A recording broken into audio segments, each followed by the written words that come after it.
Hey everybody, it's Wednesday night and we thought we'd get on here and play some D's and some D's. I'm Wily Hobbit, welcome to our channel. It is Dragon of Icespire Peak Night, where we play published content, thanks to our good friends at Wizards of Yonder Coast in Seattle, Washington. Welcome, one and all. Let's go ahead and meet our esteemed players, and since none of them can be here, I'll just introduce to you the folks that are in the overlay boxes. Starting with the most esteemed, Ezralyn, Ms. Hi, Misery. I'm Kiel, also known as Miss Misery, and I'm playing Ezralyn, the level 5 Pathwork Fighter. I wasn't here last week, so I'm not entirely sure what's going on, but oh god, we're all gonna die. Nice. I love your optimism. It's like a breath of fresh air just whipping through, like a breath of icy cold fresh air just tearing through the reality. Canyons of our Arctic mountain or Making whatever. It sound like a mouthwash ad. Yeah. All right. Very good. How about we hear from Jacob Fairweather Friends? What's his name? Fairfleet? Fleet of Foot? Something like that. Jacob, we're Everfleet. There we are. Hi, I'm Dave. Hey, Wilson on the internets. I'm playing Jacob Everfleet. Not to be confused with Tanner Seawalker, who's probably going to be next.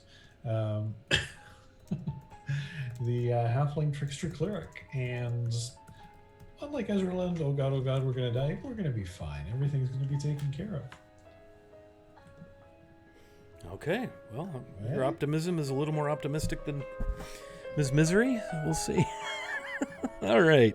Let's go down to the bottom row here and visit our friend Ethan, the Oracle of Salad Forks. Hey everybody, I'm Chris, WikiVA on Discord and Twitch. Everything is fine. There's nothing at all wrong here. I play Ethan, the Oracle of Savras. He is a human diviner. I used to give him a level, but he's transcended all levels, and just putting a number on it is just meaningless now. So he's a human diviner. He is the right hand Savras never knew he needed or wanted. And the only thing bigger than his power His ego? is the power of his personality. And the love that's barely contained within his warm heart. Yes. Yes, especially that. Yeah. Liar. Excuse me. Okay, let's just shift one box to the over. Not the dark one, because poor Von Felt is under the weather tonight, so I will be piloting Von Felt hype here, should the need arise. But let's go the other direction to that handsome, dashing fellow. Ryan Seacrest, I believe, is your character's name. Is that right? Oh, you're getting closer every week. Hello, friends. I'm Carl. On Discord, I'm going by Carnage with a K. Tonight I'll be piloting Tanner Seawalker, everyone's favorite charming half-elven swashbuckler, who, at the start of this, appeared that he came needing assistance with a very personal quest for a sacred lost artifact. But as the story's unfolding, we're finding that really it's almost like destiny guided him to the company of the Blooming Eye when they needed him the most. It's funny how fate works, Yes. isn't it? Yes. It is funny how that works, especially when you spin it in such a ridiculous manner. This is what I do. Wow, what's happening in chat? Andrew is burning through some long bottom leaves in there. Everybody, I think he's trying to give the players some advantage, but he's given me 5 of them, so that's pretty cool. I now have 7 advantages. The party, thanks to the subscriptions and followers and stuff, you're up to 36 plus 2s. So you can use one of those to raise a D20 by 2, and that has helped you make or break some things in recent sessions. So you have 36 plus 2s, and the DM now has 7 advantages. Thank you very much, Fellowship of the Tables. Last, and certainly not anywhere near least, your friend and mine, Gideon. Tell us a little bit about Noel. Hey everybody, I'm Gideon. Gideon the Inside across the internet. It's been a long day, and I'm playing a necromancer who has just accepted that we're all gonna die at some point. Might as well be today. So let's do it. We've got 47 plus twos. We're fine. Y'all are such a 36. cheery bunch. Everybody's Uh-huh. nervous because the easy part of their contractual obligation to the government of Phandalin and, by extension, Neverwinter has been delivered, let's say. They have cleaned out the abandoned dwarven stronghold of Axholm. It was just chock full of nasty undead ghouls and ghasts. There was a banshee. There were 2 ghosts of dwarven. Actually, all the undead were dwarven peaceless spirits. They managed to take care of all that. They also eliminated a handful of sturges and a room full of very nasty, large, poisonous spiders. But in doing so, they've basically delivered on their promise to make Axholm safe for the refuge of the people in Phandalin who wish to make themselves a little more safe than just being wide open in a town on the grasslands of the Sword Coast, because they are very, very much afraid of a young white dragon named Cryovane who has taken up residence atop another abandoned fortress high in the Sword Mountains on, of all places, Icespire Peak, hence the namesake of our published adventure. And so the party, having cleared out Axholm, has long rested in the fortress, and it's the next morning, and they're about ready to head back, about a 5-hour march back to Phandalin to report what they've found and to begin to make final arrangements. Because you see, the other part of their contract is that they agreed, in writing, by the way, the company of the Looming Eye did, agreed in writing to rid the region of the threat of one young white dragon named Cryovane. And if they are successful, and they survive, of course, they will be richly rewarded, each earning, let me make sure I consult my notes. Let's see here. I believe it was, yes, 1,000 gold pieces each and 2 acres of unimproved land within the city of Neverwinter. That city is in the process of being rebuilt, led by the Lord Protector of Neverwinter, Daggelt Neverember. He sent an emissary down to Phandalin, as Phandalin is part of the Protectorate of Neverwinter. And that emissary, Alyssa Fellwind, presented the company of the Looming Eye with that contract, which they quite readily accepted. No hesitation. And so it is that we find ourselves in the cold, drafty, dank, dusty halls of Axholm in the barracks, where our party begins to awaken after a long night spent on a cold stone floor, nursing wounds, spider bites, and gashes and scratches from all manner of undead. Take it away, company of the Looming Eye.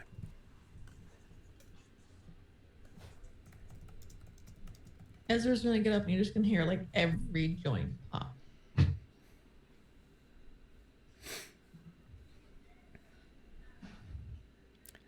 And feel free to mash the long rest button.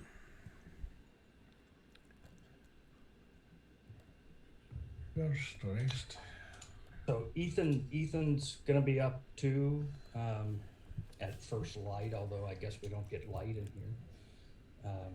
And he's gonna immediately start looking through his book as people are starting to wake up.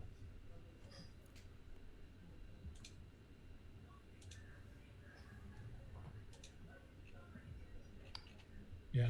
Jacob will be up making breakfast. What's on the menu this morning, Jacob? Oh, probably some bacon, bread, cheese. Can't have eggs. It's a little too fresh to be carrying around in a backpack. Ooh, what's that? A little fragile, yeah. Little tea and coffee. Something basic but hearty. Hopefully bacon from pigs. Not anything you found here. Harvested unnaturally from all the ghouls and ghasts. Cured overnight in a bucket of brine. Or at least we think it was. Mm-hmm. I'm sure if Null is onto that or not. So while Jacob's cooking breakfast, Ethan's going to make his way over to where Ezralyn is, and he's going to say, "Seems like a good morning to travel back to Phandalin. I sense it's going to be a beautiful sunny day." Roll perception for me. Me? Yeah, you. I mean, I already know the answer. 13. Yeah, so you're talking with Ezralyn, kind of laying out the weather forecast for the day, and you hear kind of rumbling in the distance, thunder echoing through the canyon as rain begins to beat down hard upon the tile roof of the stronghold Axholm. Truly, the gift of divination is strong with you. Sometimes it seems as if the gods conspire against me and try to make fun of my very apt predictions. However, even that can't darken my mood this day. Why is your mood so good, Ethan? I am so glad you asked, my traveling companion. I have had another vision. And I remember you saying to me, if I ever had a vision that seemed relevant, I should tell you. Well, I've had another vision. And not only is it relevant, I believe that it is good news, which is unusual because, as I may have mentioned, typically my visions are quite dark, quite tormenting. This one seems to be a very good news. Very good. Please tell me what your vision was. So, in my vision last night, I could see the home of my parents in Waterdeep. The home, it seemed like it was wintertime. I can't be certain, but there was snow on the ground, which is a little unusual for Waterdeep, even in winter. But a coating of snow was on the ground. And as I pondered that, I could suddenly hear the sounds of battle. And I noticed that the men that my father retains to protect the house were in a battle with a group of gnolls. And the battle was quite fierce.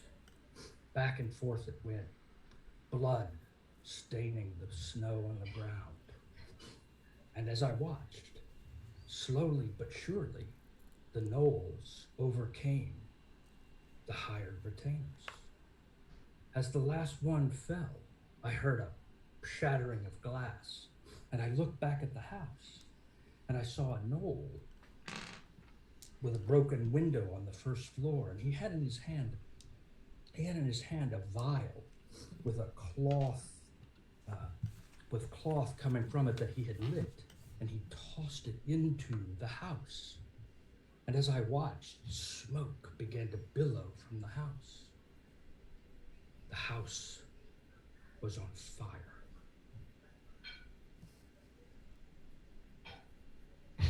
So, a gnoll tossing a Molotov cocktail into your parents' house is a good dream? Good vision? Of course. Don't you see why? Please explain. I'm Well- not. I don't have your gifts. So I am the Oracle of Savras. Yes, we know. And as part of being the Oracle of Savras, it immediately occurred to me once I was granted this grand title, that I would be responsible for ensuring that Savras's return to Faerun was a glorious one.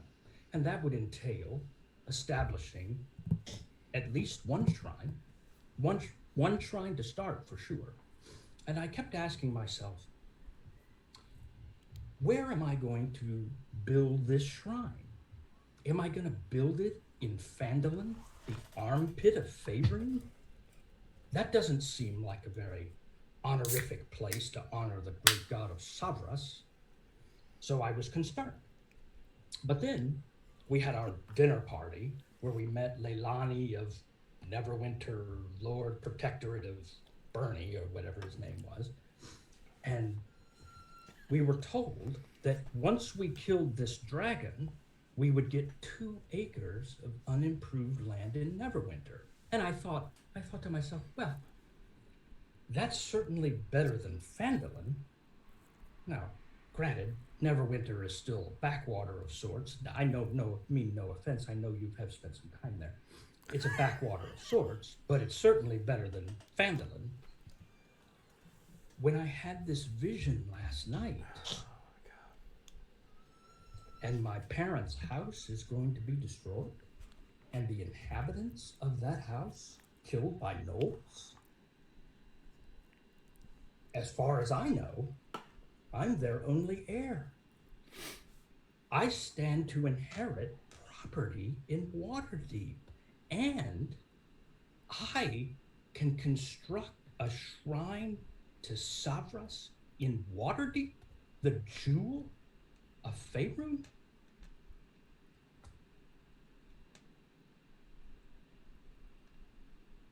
Good news indeed. Are you fucking insane? Are you talking to Tantric Streetwalker? The answer is yes. I'm Sorry, pretty sure. I probably didn't hear that, so but Jesus Christ. So it is good news.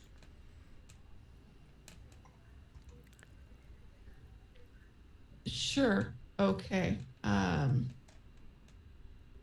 We'll keep an eye out for a messenger. We'll let them know to keep an eye out for a messenger for you. Well, I think this doesn't seem imminent, given that it's not wintertime. It doesn't seem imminent. I think we should continue upon our course of killing this dragon and see where things happen. But as I mentioned, this is my visions are normally quite troubling. And so this one was unusual in that it wasn't troubling at all. So what it ultimately means, I don't know, but it would certainly be advantageous to both of us if I were able to inherit land in Waterdeep and construct a shrine to Sabras there. Not 100% sure how that benefits me, but I understand. Well, it benefits you because you're my traveling companion. And I know you've made it clear you don't have any interest in honoring Savras, and that's fine.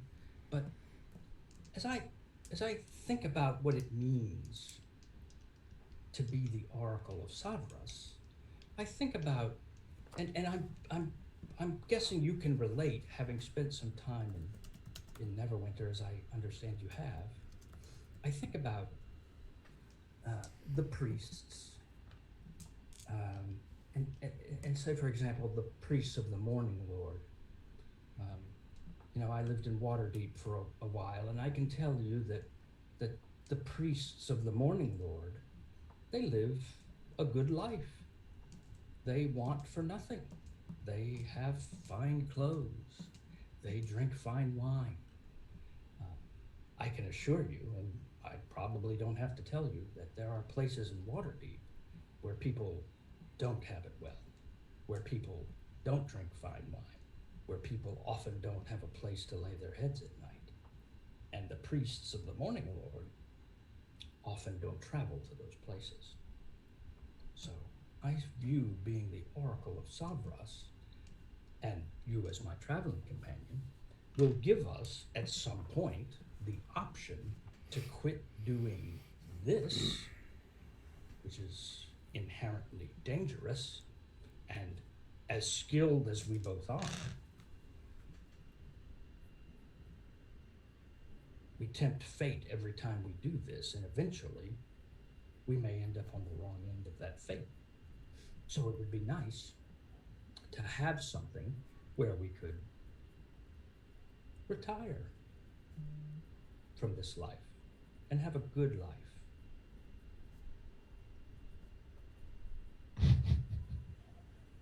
I'm waiting for the who's this we shit you're talking about, Willis. Noel's just gonna lean in at this point to be like, we don't have time to unpack all that. But I Young just wanted for a to. retirement plan. Holding up my journal, I just think there are some things we kind of need to discuss before we make any next steps. I know it's not going to be a pleasant talk, as what you were just having with Ethan was clearly a very pleasant talk. But I figured we might want to get our affairs in order should this turn sour with the dragon. And should some of us not come out exactly in one piece, as it were. I just wanted to get in writing what you would like all done with your corpses. Stick me in a trench deep enough that I can't be dug up, and distribute my stuff amongst the rest of the party. I would like to not become one. Yeah, but you gotta plan these things. People plan for retirement. You should plan for death. Wasn't Ethan just planning for retirement? Yeah, I'm just saying, like, it's just as valid to plan for not being alive tomorrow. Well, I don't believe that this dragon, although I'm sure a formidable opponent, I believe we'll come out on top of that. Okay, but like, do you want your body to go back to Waterdeep, or would you rather be interned in one of the armpits of the world, as you so kindly put it? I definitely don't want to be in the armpit of fate, I can assure you that. We can bury him back at the Temple of Savras where we found him. But I would need a pretty large monument, since I am the Oracle of Savras. Thimble should do it.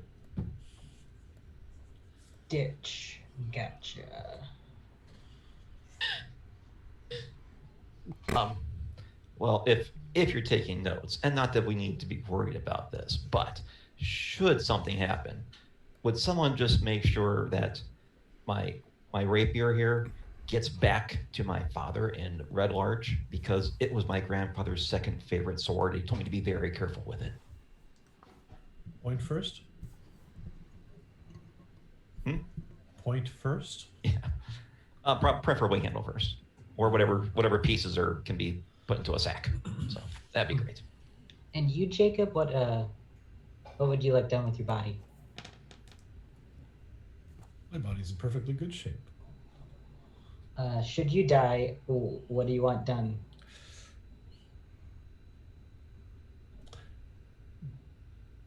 Probably cremation and take my remains back to Delfuntal.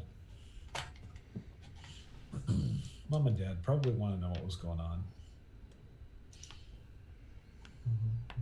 I don't expect to, though. What about you? For the record, I have a map on my person that indicates a specific location. Like a tattoo? That is where you... No. Not literally. On my person. Okay. I have many tattoos. I don't have room for anything else like that. But you'd never lose it if you thought of that? no. But should I die, very likely, given my track record, if you could just take me to that location, you'll find a mass grave. Just toss me in there and cover me up, I guess. No fanfare, really. Just rejoin my family would be nice. Complete fireworks and dancing celebration, yes. Say, all this talk about not surviving, the dragon is putting a dampener on my very good mood. That's okay. It should be. Do we have any diamonds? Do we saw that one really big one that we were going to use to raise the townspeople, but then someone already came in and did it for free? Don't recall. Okay. We'll have to do a bit of a shopping trip then and see if we can find some diamonds. 1 or 2 at least. And So we have gold each. Why do you need that? The same reason we're having these morbid discussions, so that if you die, I can raise your sorry white ass out of the pits of hell and bring you back to give us our pit of hell. Or sorry, we want your cheerful face back. I'm certain that won't be necessary. You can certainly say that, but I believe in this case we need to get a pair of suspenders to go with that belt. On a lighter note, how about we discuss what we'll do with our plots of land in Neverwinter? 2-acre church to Brandenburg. That's what's going to happen. All I ask is if you're creating a temple, church, holy spot of any sort, far away from me as possible. I just want a quiet little corner with as few people around as possible. Well, depending on the church, it could be very quiet. I mean it with all due respect to my friends, but I'm putting a very big wall up. That's fair. Hopefully the city code allows for that.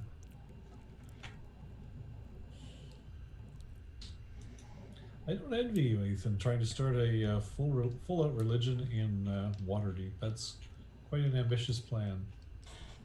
They're very particular there, you know. Lots of bureaucracy, all kinds of terrible things that you have to put up with to even establish a business. You'll have guilds crawling up your legs for either business or to put you out of business. All for the glory of Savras. Sure. Might be, might not. We'll see. It's not a competition after all.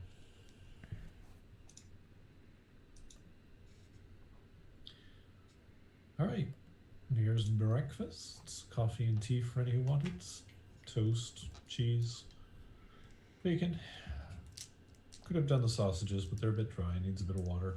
A bit of time to put together. Maybe for lunch. Or second breakfast, if anyone is so inclined. Yeah, so you enjoy a nice breakfast. I presume there are 2 large stone hearths in this barracks space where you spent the evening on the northwest corner of Axholm. And the fire has definitely taken the chill off the room.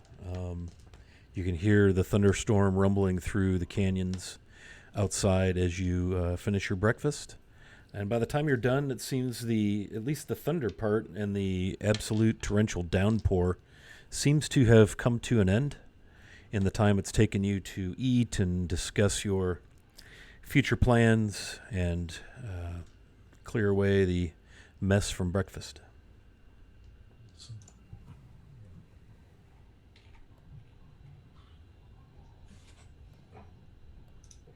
One of the things we might want to think about doing when we get back is disposing of that bell and these platinum bars and converting that into hard cash? Yes. Or at least gems of high value. They're easier to carry. Diamonds. Yeah. Sorry to harp on that, but the revivify that I can do does require a fair amount of diamond. I'm fine with carrying the bell and the data. Sounds good. I was going to use my portion of the bell to do a little gilding, but I suppose being not dead is more important than creating not dead, so. Possibly. It's your show. Do what you will. Sure. I mean, I'll be taking my portion and looking for gems in town anyway. I don't know if we'll find any. It's the hard part. It is a mining town, though, so hopefully we'll find something. You do know that you could go easily. You could go to the guildmaster of the mining guild. I believe her name is Halia Thornton. The Fandolin Miners Exchange there in town would probably be the place to take that bell and the platinum bars to have them weighed and exchanged into coin or other means of trading value. They'd also probably have diamonds there, right? If there's anywhere that would have diamonds or be able to get them for you, that would definitely be the place. All right, sounds good. You think we need to bring back any kind of proof that we cleared this place out, like a bag full of ghoul heads, or perhaps a shield that was hanging over that fireplace? Our word's good enough in Fandolin. No. Okay. The If you're shield dumb might enough not be a to bad believe idea, us. though. Hmm? The shield might not be that bad of an idea, though. Just a surety to add weight to our word. Okay. It's just a shield after all.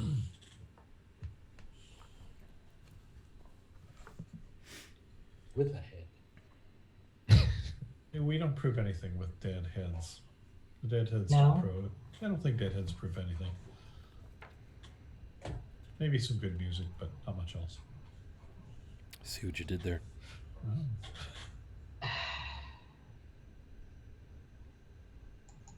Gideon's just getting on the hype train there. All right. So we'll have Joy. breakfast and move on. Yeah. Speak. So Sounds good. are you ready to head back to Fandolin then? Mhm. Yes, I miss Herschel. Sure. Yes. I'm sure he's just starving without you. Okay.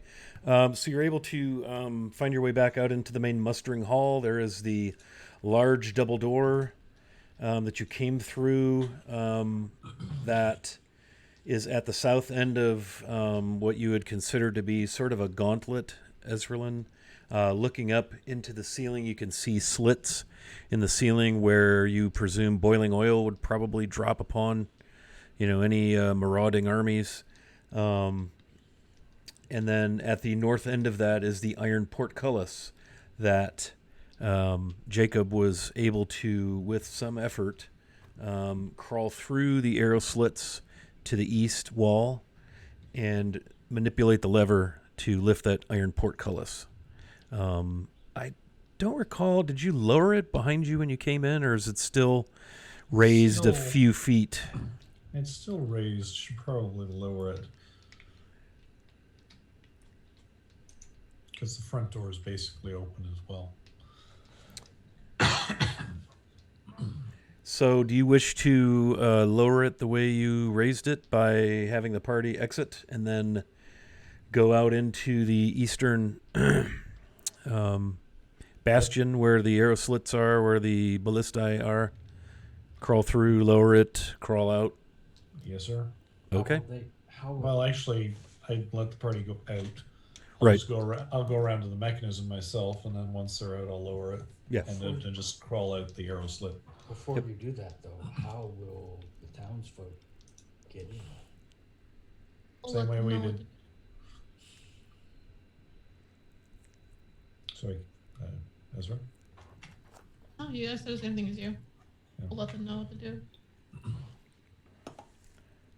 Or we can come back with them. Right. Just do that quickly. Yeah, they'll need to know how to raise that portcullis because it is just far too heavy to just kind of lift it. It definitely needs to be operated by its mechanism. Yeah. So someone will have to be small enough to get in there. And If it's me, it's me. Or children in Vandalin. They'll be fine. Well, Jacob's about the size and strength of a child, so. all right.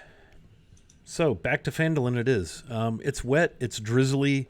It's one of those mornings that smells incredibly wonderful, earthy, rainy.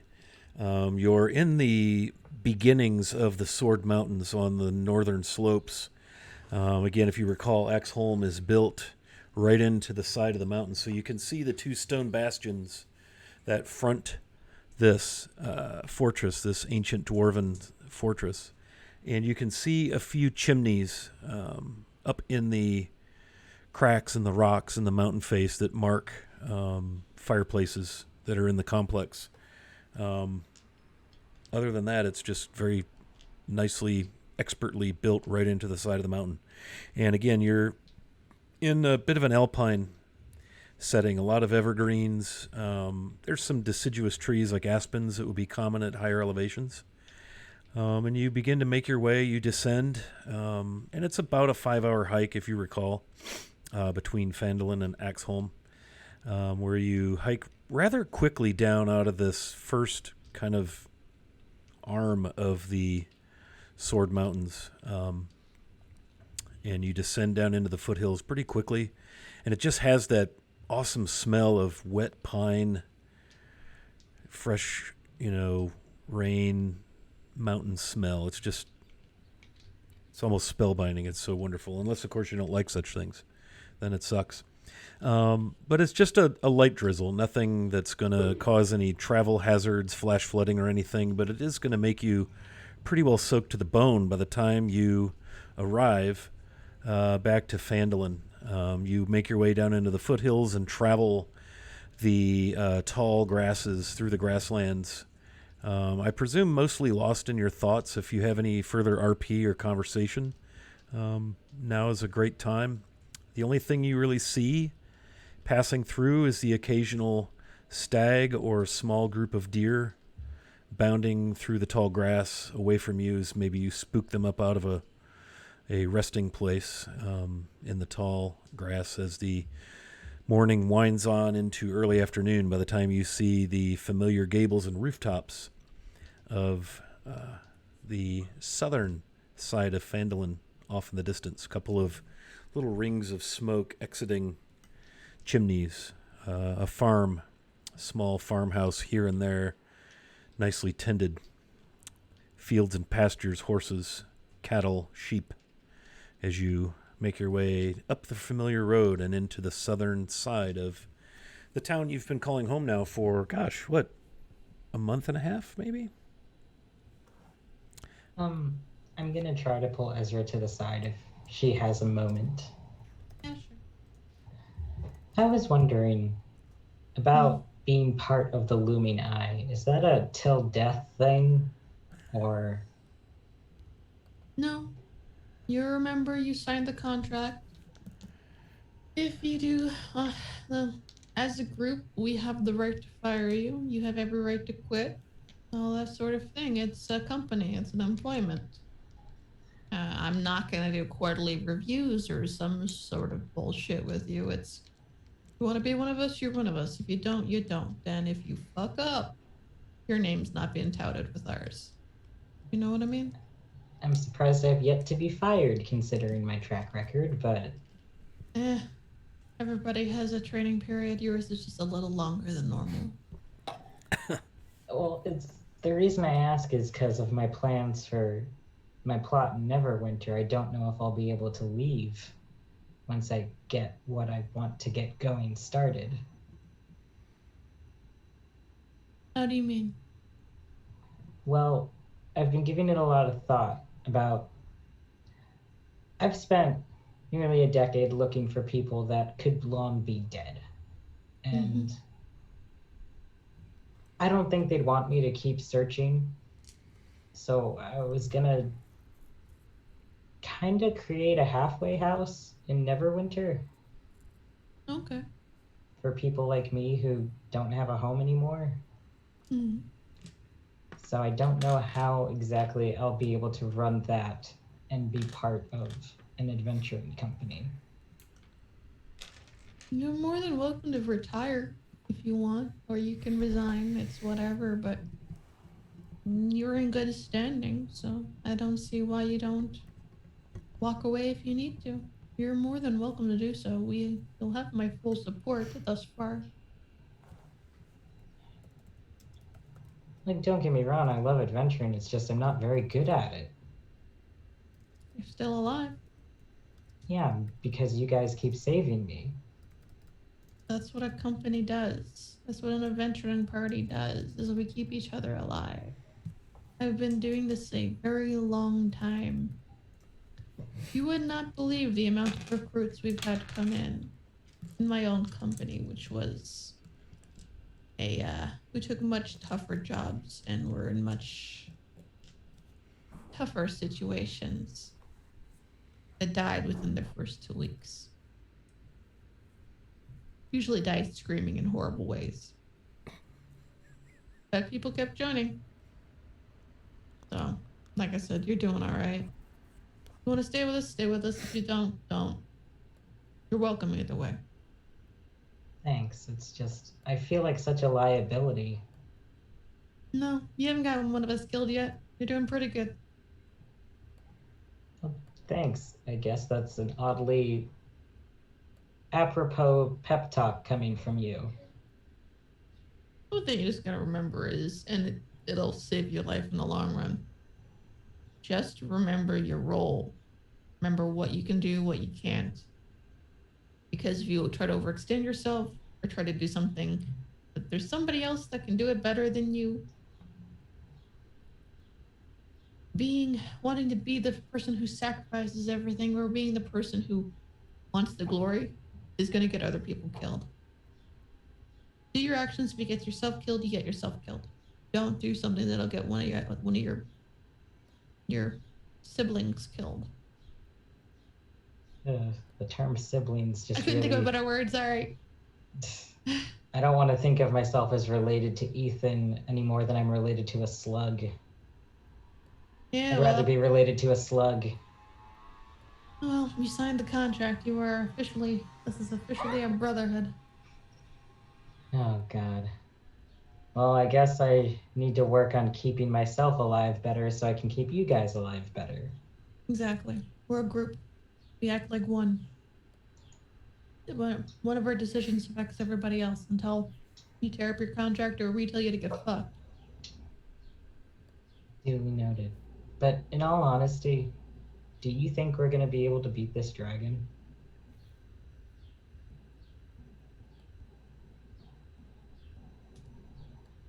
I think the odds are very slim. But we signed a contract. I don't back out on contracts. And we're helping people. Yeah. Like I said, though, the map is in the top left pocket of my coat. Hmm. You should easily be able to find it. All right. But hey, Given you're with us. if my body's not like set on fire or frozen solid or I'll thaw you out. what have But look, you. and she'll tap her scars. I've been through a hell of a lot worse. Survive that. Probably gonna be alright. What exactly did happen? Myself and several other people were involved in a wizard trying to turn himself into a lich. Spell did not go well. I caught backlash. Whole lot of necromancy just went. Yeah, liches can be complicated. It's happened. I mean, that's who our leader was. Technically. Ezra's face just goes stone. For all I know, he's dead, though. I don't think anyone besides maybe me, but I can't imagine that the Emperor would be dead. I don't know. Maybe he's still alive. I mean, it's hard to kill a lich, right? I don't mind trying.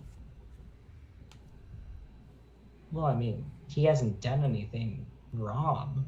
I don't think Ezra he won't respond. She'll just walk on farther. She will not discuss Okay, further. this is not a topic. Gotcha. Good to know. Boundaries, yes. Ezra likes you. She does not like necromancy. That's funny. Just imagine all being like, Good talk. Nice talk. Awkwardly swinging her Yeah. arm. Glad we had this time together. That's awesome. By the time you make your way back to Phandalin, it is well past lunch, probably 2 in the afternoon or so. The sun has begun to kind of force its way through the shreds and the tears and the heavy gray, rain-soaked clouds that have begun to sweep away toward the mountains in your behind you, in your rearview mirror, so to speak, to the east. And in doing so, it has become rather uncomfortably humid. The grasslands, everything was pretty well soaked from this morning's rain that came through, and the sun's heat has made it rather unbearable. Anything you've been wearing that's gotten wet has become rather uncomfortable. And by the time you get into town, some of the larger rocks and stones, and if anybody has like flagstone pathways to their front door or anything, those have begun to steam just a little bit from the sun's heat as you make your way kind of wearily back into Phandalin. You did have a long rest, albeit on a cold stone floor in a creepy, dark fortress, having just rid it of undead and spiders and all these lovely things. So even though you long rested, you're technically not exhausted. Some of you may or may not be a little more ragged around the edges than others as you make your way through the village, nodding and waving at maybe some familiar faces or two. Where would you like to go upon your arrival back to the small mining and farming community you've grown to become so fond of? I was just going to head to the mayor's house. Doesn't really matter if anybody goes with her, but she's going to deliver the news that it's been cleared. Going to go No, see just Town leave it. Master Wester? Okay. Anyone else going to accompany Ezra? Yeah, Ethan will go. Okay. I'll tag along. I don't really have any other plans for the day. Okay. Yeah. You want to go with them, Jacob? You want to go to the Stonehill? Stonehole? Who's going to a Stonehole? No, Stonehill. What's the tavern? Stonehill. Stonehill Tavern. Yeah. Stonehill Tavern. Oh, yes, Indeed. let's go to the tavern. That's much To the tavern. To the tavern. Stonehill Inn and Tavern, yes. Okay, so we'll deal with the Townmaster visitors. So you're making your way kind of into the center of town, again, the main intersection. Those of you going to the tavern will continue on kind of to the northeast.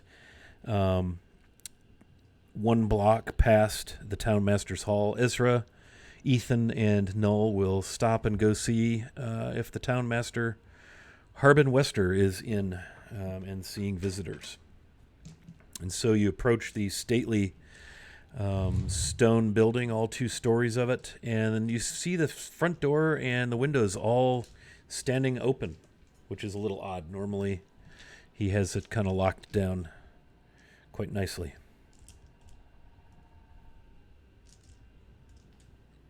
Ezra will go in and thump the door as she passes through. Even though it's open, she'll just thump them. Okay. To know that Yeah. someone's there. So you enter the large open kind of reception area. It's pretty plain. Just a scrubbed wood floor with the long counter. You see the little workspaces and such behind the counter. There seems to be nothing happening. There's the stairway that goes upstairs where you had your meeting with the town council and the emissary from Neverwinter. And after maybe 30 seconds, you hear, I'll be right there. I'll be right there. And you hear Harbin Wester probably coming in the back door, maybe from his residence next door. And he stumps in. Oh, good to see you. The looming eye. And he kind of stops. And he's like, but there's supposed to be 6 of you. How did it go to Axholm? Good, they just went to the tavern. Oh, what a relief. Goodness. I mean, I didn't mean to doubt you, of course, but still, one never knows. Please, come, tell me, what of Axholm? Does it stand in defensible order? What did you find there? It's livable. We've cleared it. There is a trick to getting in. You'll need somebody on the halfling side of sizes to get in through an hour slot to get the mechanism open. And even then, it would be hard to get under. See. All right. Let me make a note. And he pulls out some paper and quill, begins to scratch You away. also might want to write down in your notes. Yes, of course. Ethan, that yes. You should bring with you a large quantity of incense and something to burn it in. Well, I don't understand the importance of incense there. What? You will once you arrive, and you'll thank me. Fragrant incense, then. I think I understand. Yes. What did you find? Were there any dwarves left? There were husks of dwarves. Oh, dear. Goodness, that's not good. Husks, never good. They won't give you any more trouble, however. So, goodness, no living dwarves then. Well, that is sad, but as expected, that's what we'd find. So everyone got out all right then? Everyone survived. Ah, that's glad tidings, yes. I do believe then I owe you some coin. 250 gold per surviving company member, if memory serves. And he reaches, kind of pulls out like a flat. If you've ever been to like a civil engineer's office where they keep their maps in these huge wide drawers that are very shallow, pulls one of those out and he gets a sheaf of papers. Let's see, looming eye. Yes, here we are, yes. So the contract, yes, 250 gold apiece for any surviving members for the securement and clearing of Axholm. Very well, let me get your coin. I'm just out of curiosity, what did you have to deal with there? The undead. Oh, goodness. And some very large spiders. Husks of dwarves, I see. Well, it's good that we were able to come to terms to send you there, because we are certainly ill-equipped to have dealt with such things. Yes, well, just if you'll wait just one moment. 6 bags, I presume, correct? Mm-hmm. Very well. And he steps to the back part of where the workspaces are and so forth. And he looks like he opens something in the floor. He bends down and then vanishes. And you hear him, that sound of like footwear on stone steps. Gets a little softer as he descends. Ethan's gonna lean into Ezralyn and say, I don't ever recall seeing Harbin, Westerman, and the dragon in the same place at the same time.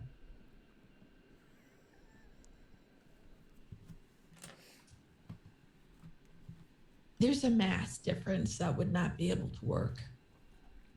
Well, I think you mean a dumbass. You're not incorrect, but remember, he pays us. Be nice. It's my chipper mood. Okay. Ezra is scared. After about Even 15 good mood is minutes, he comes back up, and he's got 6 small bags with that familiar chink, and he's kind of hefting them. They're a little heavy. That's a lot of gold pieces. In fact, he probably brings them up 2 bags at a time, sets them on the counter. Feel free to count them at your leisure. You know where to find me if I've somehow made a mistake, but certainly want to be precise. And on behalf of the town of Phandalin, I thank you wholeheartedly for all you've done. You've really become local heroes. Well, we're happy to help, Phandalin. There's no place we love better. Yes, isn't it wonderful here? And he just beams. It is the jewel of this area. I've often said that. That's gracious of you. I think we've a ways to go before achieving jewel status, but certainly the removal of this pesky dragon would certainly go a long way to helping that cause, don't you think? Indeed. Well, we will be making our plans and preparations for that task. Oh, his face kind of lights up. Really? What have you in mind? Oh, let's just say Cryovane, Lame, or whatever his name is, will be quite surprised when we arrive.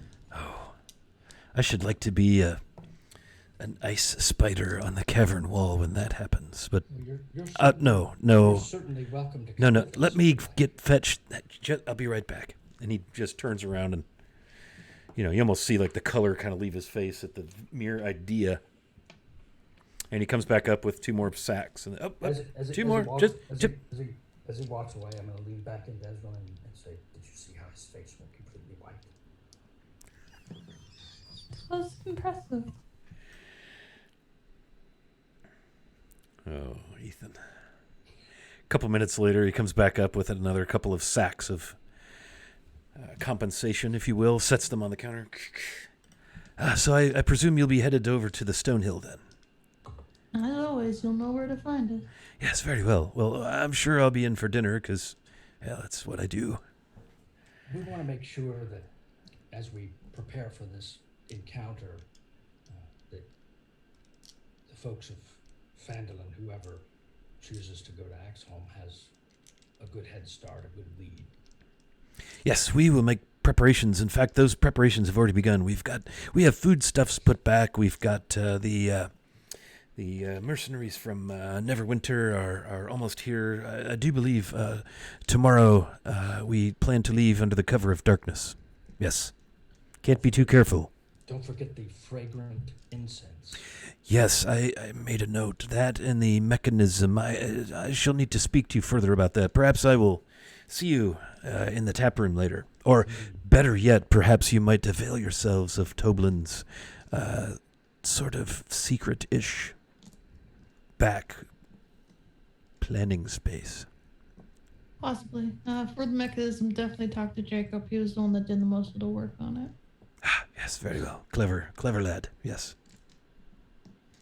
Well then, Certainly small. certainly small. Yes, indeed. I don't think I'll be fitting through any arrow slits anytime soon. He kind of jiggles his midsection. Oh, I have ale to drink. She just turns out leaves. Yes, good to see you. Good day. Heroes, one and all. Songs will be written.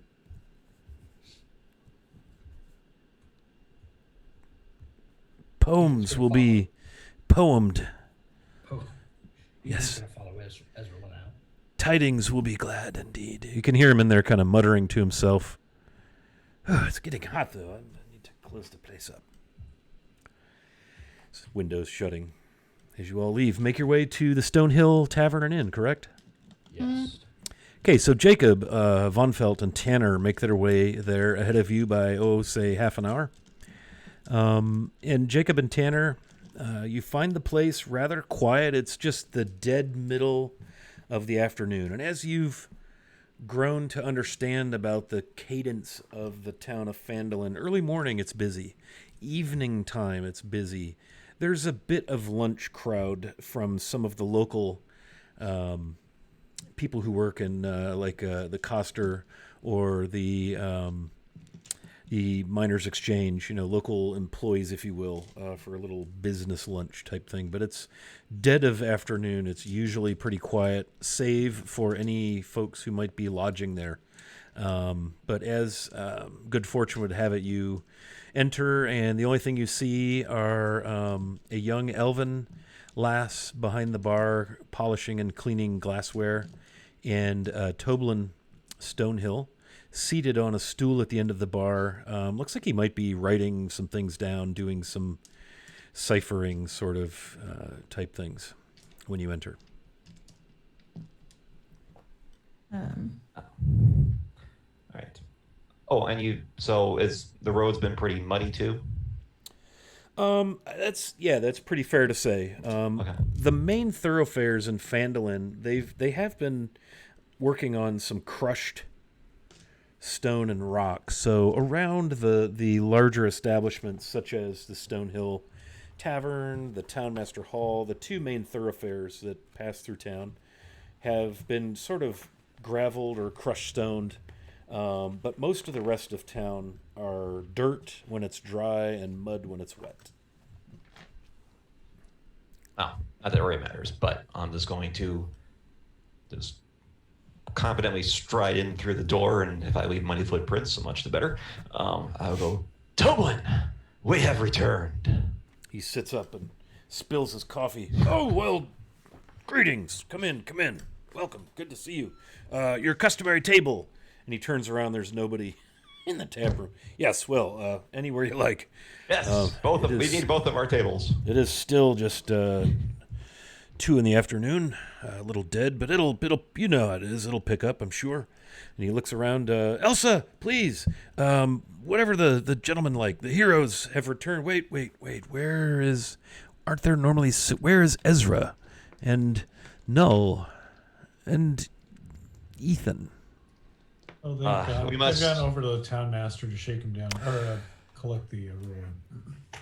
He kind of winks at Jacob. Yes. Well, drinks all the way around. First round's on me. Thank you very much. And we do have news to share about. Oh. Yes, Ethan survived. Well, miracles still do occur, then, don't they? I presume, Tanner, that's mostly by your skilled hand and brave heart. You assume correctly. Yes. We'll go with that. And I will head Well- over to the table of adjacency and plop down and enjoy my cool, refreshing beverage. The table of adjacency, for those viewers new to the game, is akin to the children's folding card table, a common holiday tradition around Thanksgiving where Tanner found himself banished to upon his initial meeting with the party. They wouldn't let him sit at the adult table. So he still finds himself occupying the lone seat at the table of adjacency. I thought Null still sat with me out of pity. Oh, for Null Find does. out. We'll find out when Null gets there. So, Toblin Stonehill hurries over with freshly drawn ale, tankards of ale. I presume this will wet the whistle, and he thumps one in front of Tanner, and he thumps one in front of Jacob, and he thumps one down in front of Von Feld, who quickly and silently drains the entire thing and just smirks up and nods. And Toblin, maybe the second round will be on me as well. I'll be back. And he dashes off. all these NPCs are made of money. Hey, when the heroes return, man, the townfolk are happy. Yes, they can put away their effigies that they were planning on burning.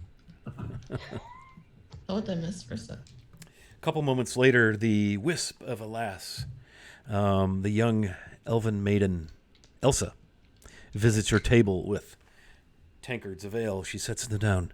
Welcome back. It is good to see everyone. Will the rest of your friends be joining you? One hopes. Yes. As soon as they conclude their business, they shall join us.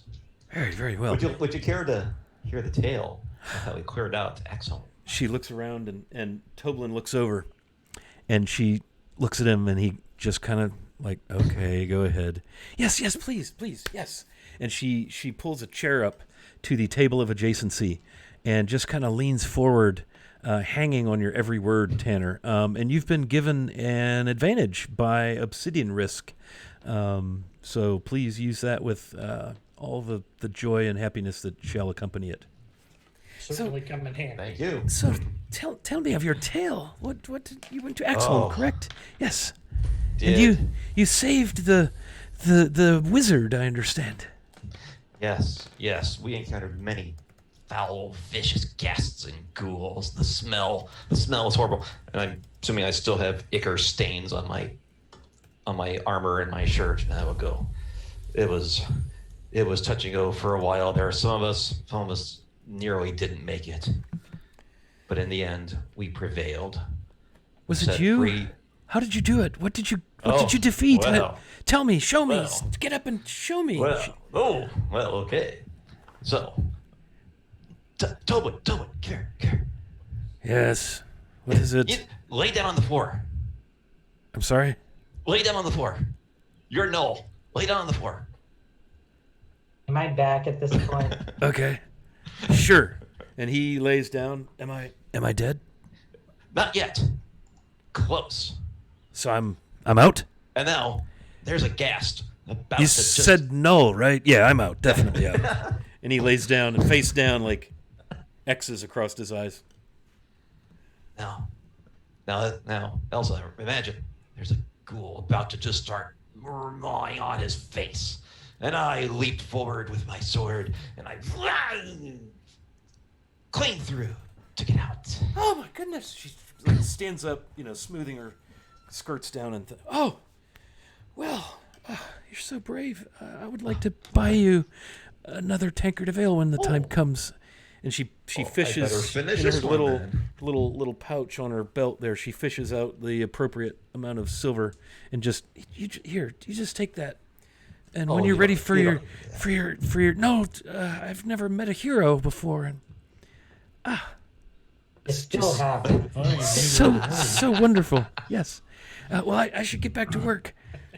Oh, And Toblin remains motionless on the floor. yes. And then eventually, Jacob, saved you. So you can get up now, Toblin. Thank you. He dusts himself off. So you killed a ghoul. I understand Several. that, but how did Null? Where did the saving the Null part thing? Where did that? I missed that. I'll use minor illusion to provide a visual detail from at least Jacob's point of view of the things that happened, exaggerating in horrible detail the paralytics of one, and then the downing of the other. And at the end, maybe he'll get the story of the giant spiders, and they'll look absolutely massive and menacing as much as can be in a minor illusion, which actually covers 5 feet. That's actually not too bad. So a 5-foot cube. So you're making giant spiders in there? Ghasts, ghouls. Oh man. And a banshee. Giants, banshee. Yeah, giant spiders. you'll hear a scream from over near the bar and the sound of crockery being dropped and shattered and splashing Okay. as Elsa comes out of the kitchen and sees your illusions and screams and runs back into the kitchen, and Toblin's like, no, because he knows what you're doing. Well, that was effective. Very nice. Wasn't intended to. So it's going to be a long montage of everything using minor illusion to provide the sights, and I think I can do smell too, can I? I was just going to say, imagine all of this happening, but it smells 20 times worse. Yeah, I'm just trying to think if I can do smell with it as well. Sound. Smell-o-vision. I don't think it can do smell. No, can't create smell, sound, or any other sensory effect. Just the visuals. So it's just the visual. Well, clearly the visuals alone were enough to scare Elsa 3 years off of her life. Dropped all the crockery and broke some things and went screaming back into the kitchen. That's dreadful. In that case, I'm pulling out 5 gold to hand over to Toblin to get some new crockery. He smiles. Much appreciated. The poor lass hasn't really been out much beyond her home here, and so seeing your lovely concoctions there I should go check to make sure she's all right. But thank you. Pockets the gold. Will there be any food? Are you hungry? Oh yes. Well, we know absolutely. Von Velt is. We missed lunch Well then, and second lunch. I think a hero's meal should be forthcoming. Let me get to work right away on that. How long will you be here? I understand you obviously have some more business to attend to, but it's glad tidings indeed that you've managed to clear away any threat at Axholm so that folks who wish to may avail themselves of the sanctuary it will provide. Well, we may have to return with them so that I can get back inside to Oh, open the keep. Yeah, no, I was the only one who could get in and out effectively. oh, how so? Well, let's just say there's a lot of iron in the doorways. They're kind of hard to get through. Oh, portcullis or some such Yes. gateway. Yes. What's the challenge with that exactly? It only opens from the inside, and right now we don't have anyone on the inside, so I'd have to get back in on the inside to help. Some people are suggesting children. I don't really think that's a great idea. Oh well. Okay, we'll figure something out. I mean, I'm not going. I'm going to stay here and defend the town should the need arise. But I'm sure with 6 heroes of your stature, probably not going to be a problem. One hopes. Oh, Tobin, one more thing. I don't know if anyone else will think of this. You might want to bring some incense. That place smells pretty bad. Oh yes, we could send something along. I could imagine after centuries of being sealed. Yes. Plus the aforementioned ghouls and ghasts. Yes, there are a lot of dead bodies in there. Some of them freshly re-dead. I see. Well, we have a small retinue on their way down from Neverwinter, who will be able to accompany the townsfolk. I believe tomorrow evening is the plan when they wish to depart. Of course, pending your return, but our confidence, well placed apparently, was quite high, and so here you are, and here we are, and there they go. That's kind of a joke there. So I will see to it that we have a king's feast for lunch. And lots of cleaning supplies. Yes. Especially if someone knows how to deal with privies. There's 5 of them, and they apparently reek of, to high heaven, of 100-year-old dwarven poop. Handy, though, they're on the inside. Yes, well, I see. Perhaps we might encourage Adabra to go up, the alchemist. Perhaps there's something she could concoct that might counteract the effects, the smell. Yes, well, Probably helpful. let me get busy with lunch.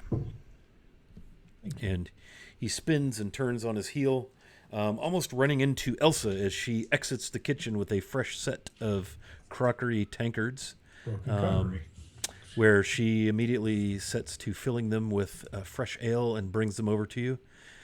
Thank you for the tale, and I don't know where those things came from, but they were quite frightening. I Fear do not, Elsa. apologize. I dispatched them. I dispatched them. It's Fear not. It's not salsa. It's Elsa. It's my grandmother's name. Elsa. Yes. But at any rate, just She from the north. let me know if you need anything. And a lovely Jacob will, hero's tale. Thank you. Yeah. Jacob will simply look at Elsa and then just do this, point up, and at that time cast a minor illusion of another giant spider hanging from the rafters. She will go completely white. Her almond eyes look to the, and she just stands there like, what? And she's like, And I'll go, boop, and they're gone.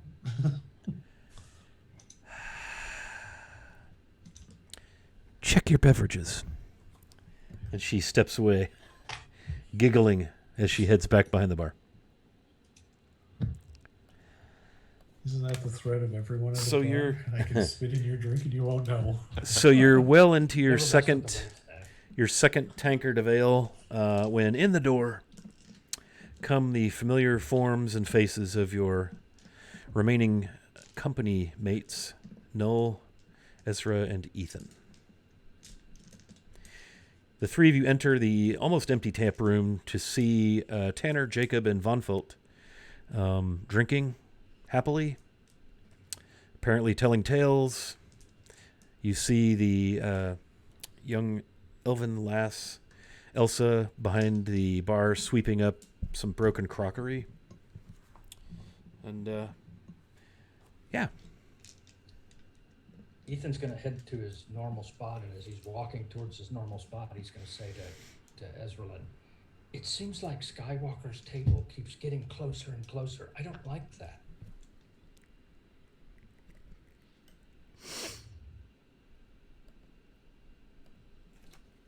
You're muted. You're muted. Still muted. I'm muted somehow. Hear me now? Yes. Yep. There you are. Ethan, they're now full-fledged members of the Looming Eye. Eventually, they're going to sit at the same table as us. I think they're still probationary. You're going to have to accept that Tanner may end up sitting next to you. I cannot accept that. Even on So- a day when I am in a good mood, I cannot accept that. Is there any chance we heard everyone saying any of that? No. Ethan has certainly made his comments loud enough so they could be heard. Ezra's getting Ethan's getting a mom stare from Ezra. Just Oh no. Getting the mom stare. Ethan As- sits down at the table, far, far away from Tanner Skywalker. Oh, I'm sitting on the closest chair to your table, so. As you take your seats, Elsa comes out, apron, her nice kind of, I don't know how to describe it. It's a kind of a linen blousey dress. You know, you'd think something along the lines of a professional service person. Neat, tidy, her hair very, very long, light, caramel colored, straight hair, almond eyes. She comes out and sets a cup of coffee in front of Ethan per normal, and an extra large tankard, the largest tankard at the table by some 30-40% in front of Ethan, or Esrelin, excuse me. And she cocks her head and smiles at Null. I do apologize. I know I've met you and you're so nice, and I don't remember what your favorite drink is, but I'll fetch it right away if you tell me. Just milk. Milk. Really? It's good for the bones. Yes, well, milk it is. A sheep's milk, a goat's milk, or cow's milk? Honestly, half a dozen to one, six to the others, right? I'll see what's most fresh then. And Thank you. and Toblin is preparing a hero's feast. And I just was, Tanner was just telling me all about his heroic, Ethan, you must be so grateful to him for saving you. And Null, you must be so grateful to Tanner for saving your life. I thought Ezra saved my life. Grateful certainly isn't the word I would use. you're never going to make it to the adults table, Tanner. She kind of looks around a little awkwardly and then gets this look on her face like she's once again the butt of a joke she just isn't part of, and walks away. Ezra, but she's saying that Ezra will grin and wink at her. And kind Should- of like, hey, She'll smile. we're You- not making fun of you. It's fine. You two know one another as colleagues under the employ of Mr. Stonehill here at the tavern. And you could see kind of the relief, like she rolls her eyes at herself like, oh, okay, you know. And she makes her way back into the kitchen, presumably to fetch your milk, no? Yay. Wouldn't have been surprised, no, had you told the young lady that your favorite drink was blood. Not a vampire. Oh. Blood's gross, quite frankly. Nevertheless, it wouldn't have surprised me, I guess. I mean, I've known a couple vampires. They're nice enough people. It's just they have personal space issues and are quite touchy. I'm not a fan of the touchy. Yes, I can see that, I guess. After just a moment or two, she bounces out with a cup. She sets it in front of you. I hope goat's milk is acceptable. It just before lunch, they brought it over. As fresh as could be. Thanks. I appreciate that. Thank you very much. Very well. Just let me know if you need anything further. And she kind of gives you like a little sort of a bow, curtsy, and steps away. Oh, to be that young and pleasant again.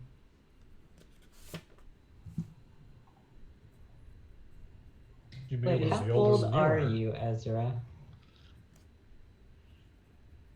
vaguely 38. Oh, makes sense. Wait, 38.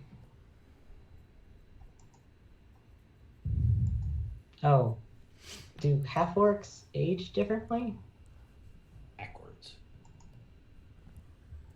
I don't actually know how long half orcs live. I think it's shorter than 80 years, I think. 80. Yeah, getting up there. I'm almost middle aged. Middle aged? I don't. What am I? Elias. Well, you Yeah, I mean know age? what one half of me is. I don't know what the other half is. Halfling. It's honestly, you're probably half human. They're the most common, and quite frankly, will breed with anything. Yeah. I Humans once tend to knew be a bit. this human bard. Whole hell of a lot of charisma. Very smart man. Entire tavern full of kids of all different races. They tracked him down one day. Just the way the life drained out of his face was wonderful when all of his kids walked in through that door. Wow. The child support alone could bankrupt a man. Oh, he never paid a cent. He would have disappeared. Hmm. Still, to be a bard. You know, I used to think about being a bard. That never really worked out. You apparently have to have musical talent or be good at telling stories. Yeah. I can kind of dance pretty well, but I don't know. It's kind of a requirement. Hmm. Ezra's gonna look awkward for a second to try to change the subject. That's almost something I'd like to see. What? Me dance? Yeah. Oh, I mean, if there was music playing. Jacob? Huh? Can't you play music? He's not a CD player. I can probably spin a decent ballad, but it's not my strongest suit. Now, if we're talking bards, there's a fine gentleman in Baldur's Gate who could spin a yarn, teach a class, and dance the night away, and charm your socks off. Except you don't wear socks, do you? Yet he's not here to play music so we can see Null dance. Oh, he's far too busy than to engage in such frivolity. Running a university is rather difficult. I have no instrument, so I can't provide music, and I'm not a beatbox. Well, that's unfortunate. Yes. I don't know. My dancing's not that great. It's better. I wish you guys could have seen the festivals at the house. They were pretty amazing. Huge bonfires, people dancing, playing instruments. It was really nice. This is a happy bunch of necromancers you come from. I mean, yeah, they were just decent folk who happened to study something that not many people deemed appropriate. Ezra gets up and leaves and goes upstairs. Oh, She doesn't look upstairs. She just kind of waves and goes. I have a feeling, and maybe it's just me, but I have a feeling that Ezralyn doesn't like to talk about necromancy. you might be onto something there. I don't know. It's just hard to think that the world has such this polarized view of what my people are. I think it probably has something to do with disturbing the rest of beings who are at rest. Well, we never did it to anyone that didn't consent to it beforehand. Well, I think there's a section of necromancy that doesn't necessarily seek consent. Perhaps they give the rest of you a bad rap. I guess. I mean, I don't know. Apparently, liches are a bad thing, right? Well, they're not at the top of my list. Well, I wish you guys could have seen it before everything happened. My home was pretty nice. And what We happened got to along it? well with like the neighboring villages, we thought, and then they raised a small army. So they attacked. Yeah. 3 different villages that we all had done trade with. We thought we were their friends. And then they just kind of. They hired a bunch of mercenaries too. And we didn't expect it. We lived in like a walled fortress, really. We thought we were safe.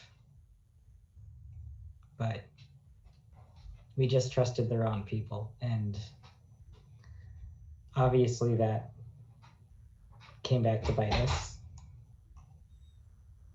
Well, I still believe people are inherently good, though.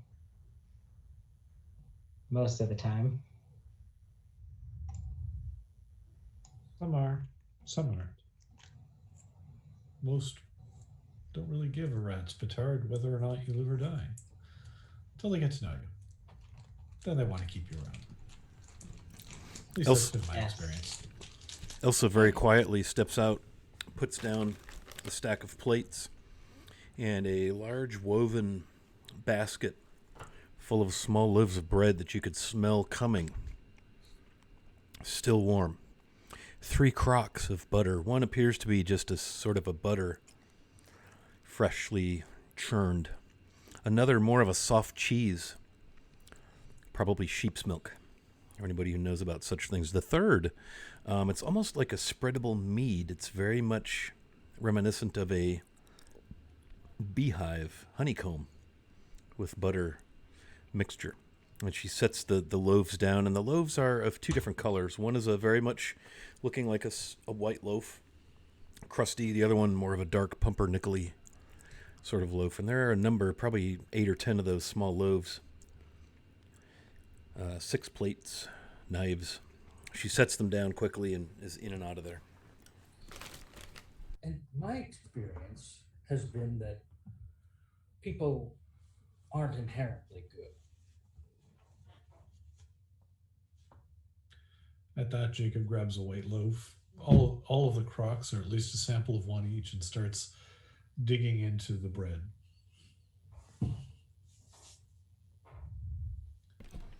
Von Felt does the same. Well, I guess you and I just grew up around the wrong kind of people. Well, me for most part, the right kind of people, just the wrong kind of neighbors. It certainly doesn't take long to find the wrong sorts of people. I mean, I suppose, if we're being honest, the necromancers weren't 100% okay. I mean, kind of how I came to be there was incredibly not okay. But that was like the older generation. The newer generation was much kinder. The older generation made some poor choices that might have pissed off some people. A little bit, maybe. Like the neighbors, the neighboring villages. I don't know if we ever. There was a ritual that sometimes there weren't enough people in the village. And necromancers didn't just show up. Because most of the time, if you're a necromancer outside of the village, people just don't take time, they kill you. So sometimes you have to make new necromancers, whether they want to be necromancers or not.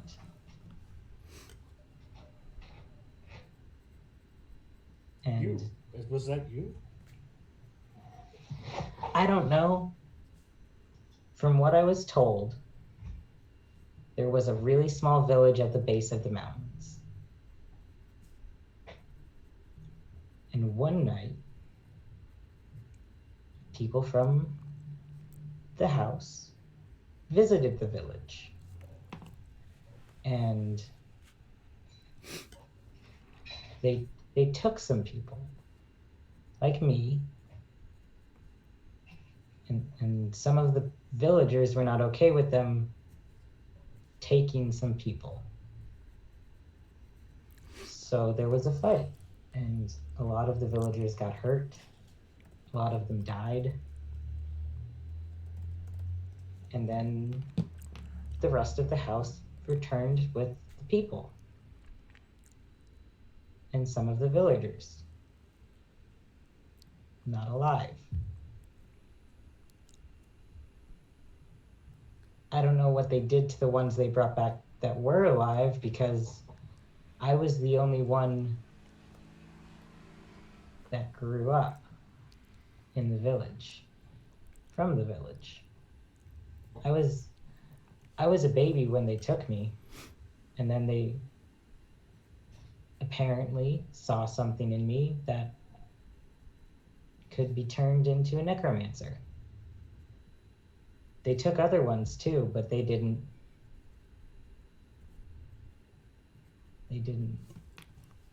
have the same promise.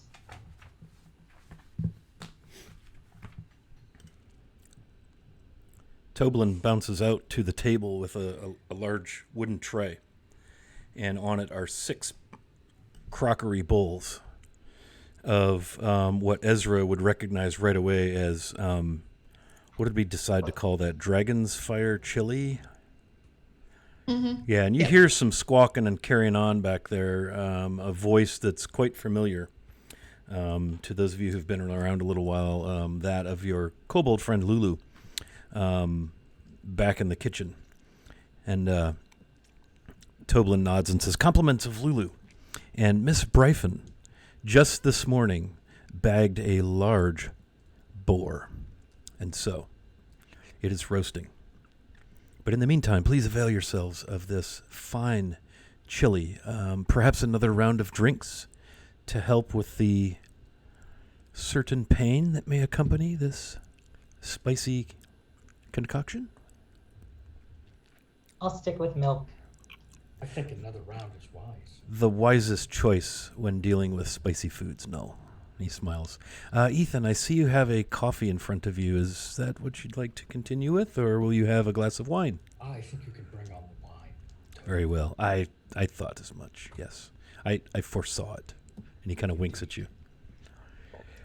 Rolls his eyes and walks away. Ezra's not there right now, right? She went upstairs. When Ezra smells the food, she'll probably come down. She'll have been just washed up. Before she gets back to the table, Noel's gonna look at everyone and she's like, "Please don't tell Ezra any of what I just told you." And Ethan, before she gets there, will whisper, "It's never good to be forced into following a fate you didn't pick for yourself."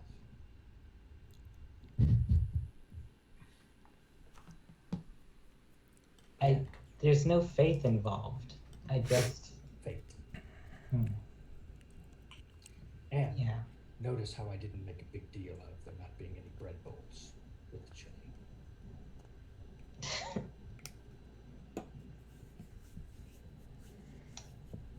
Good for you. I don't know Toblin. how to respond to that. Toblin returns with another tray, and upon it are these smaller round loaves of bread that have been hollowed out. And he sets them down. I don't know what happened. I almost forgot the bread bowls. Here you are. Thank you, Toblin. It's my pleasure, Ethan. Anything for our heroes. And he kind of winks at Tanner. Tanner, why don't you join your friends at the, larger table? No? He prefers to sit there. Oh, is there an empty chair? Yes. Oh, yeah. Well,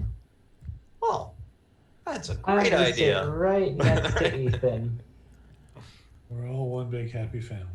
The company of the Looming Eye should dine together. You need to act in concert, as one, as a man who's comfortable with a blade. Even I know this. Ezra, surely. You know they should all be reading one another's minds. You're going to take on a dragon.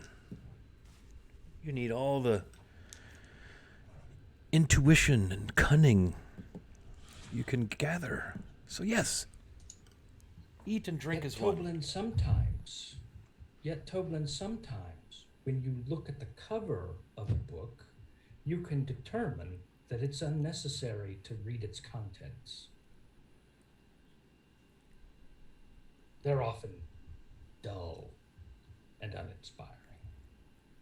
It's like the Oracle of Severus. Yes, well, the roast boar will be ready in a jiff. Please enjoy Hello. the chili. I will be gathering up all my stuff and I will move over to the other table. But then right before I sit down, I'll kind of stop and kind of glance over at Ezralyn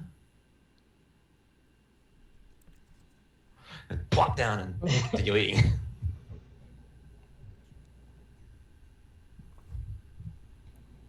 How has Ezra ended up as like the person everyone listens to? She's the most competent and mentally stable. That's true. Question asked and answered. Yeah, I rescind my question because it's obvious. Because you're the mom. I always end up playing that, yeah. Especially with our kind of group, just because There's gonna be I one. don't know how it deteriorates so quickly. There's always gonna be one. But yeah, Nell just starts digging into the chili, trying to forget that she just spilled the beans about the dark past of this like idyllic village she supposedly came from.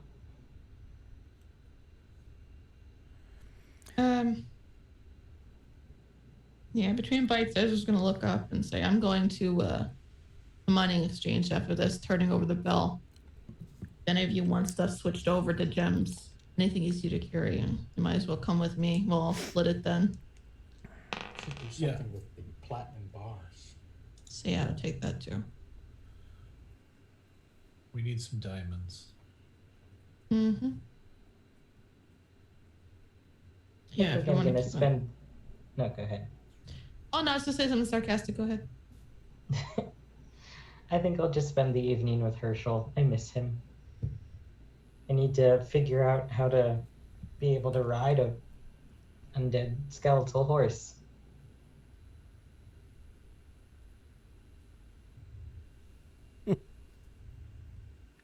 You know, if you got parts of a sail and just kind of rigged it over him, you could kind of create an artificial framework you might be able to sit on. I think I'll go talk to who's like the leather worker in town that would be able to do saddles and stuff. That wouldn't happen to be also the armorer, right?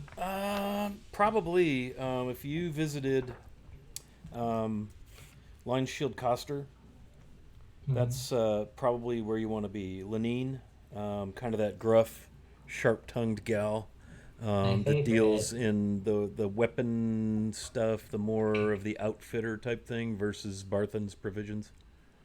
That's probably where you want to go.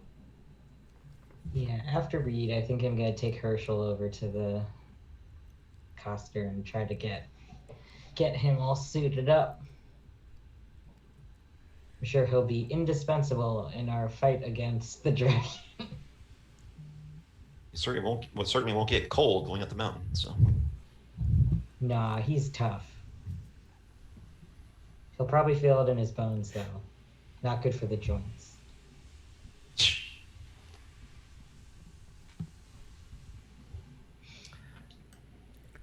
So, what is our plan for ridding the town of this cryo vein?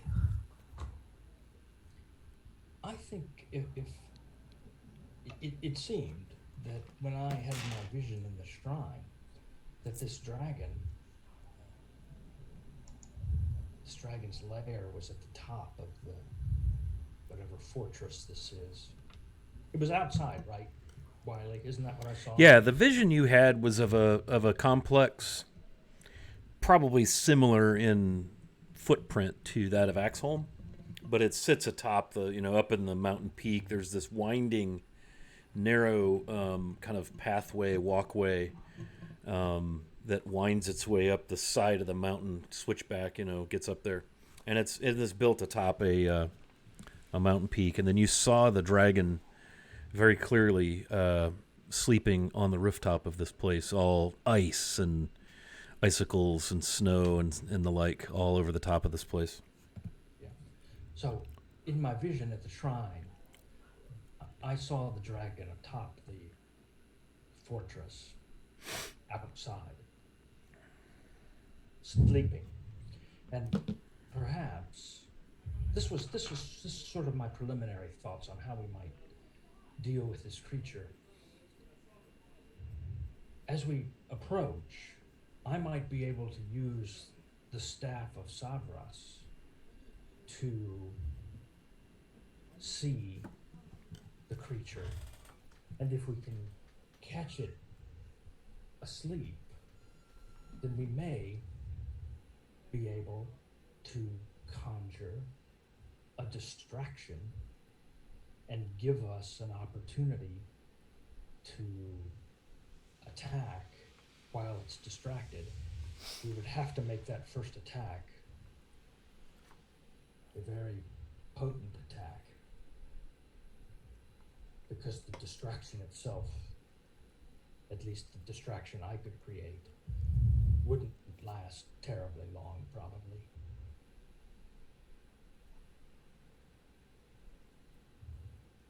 How much? But I think it would be, I'm sorry to interrupt, but I think it would probably be a distraction that would get its attention.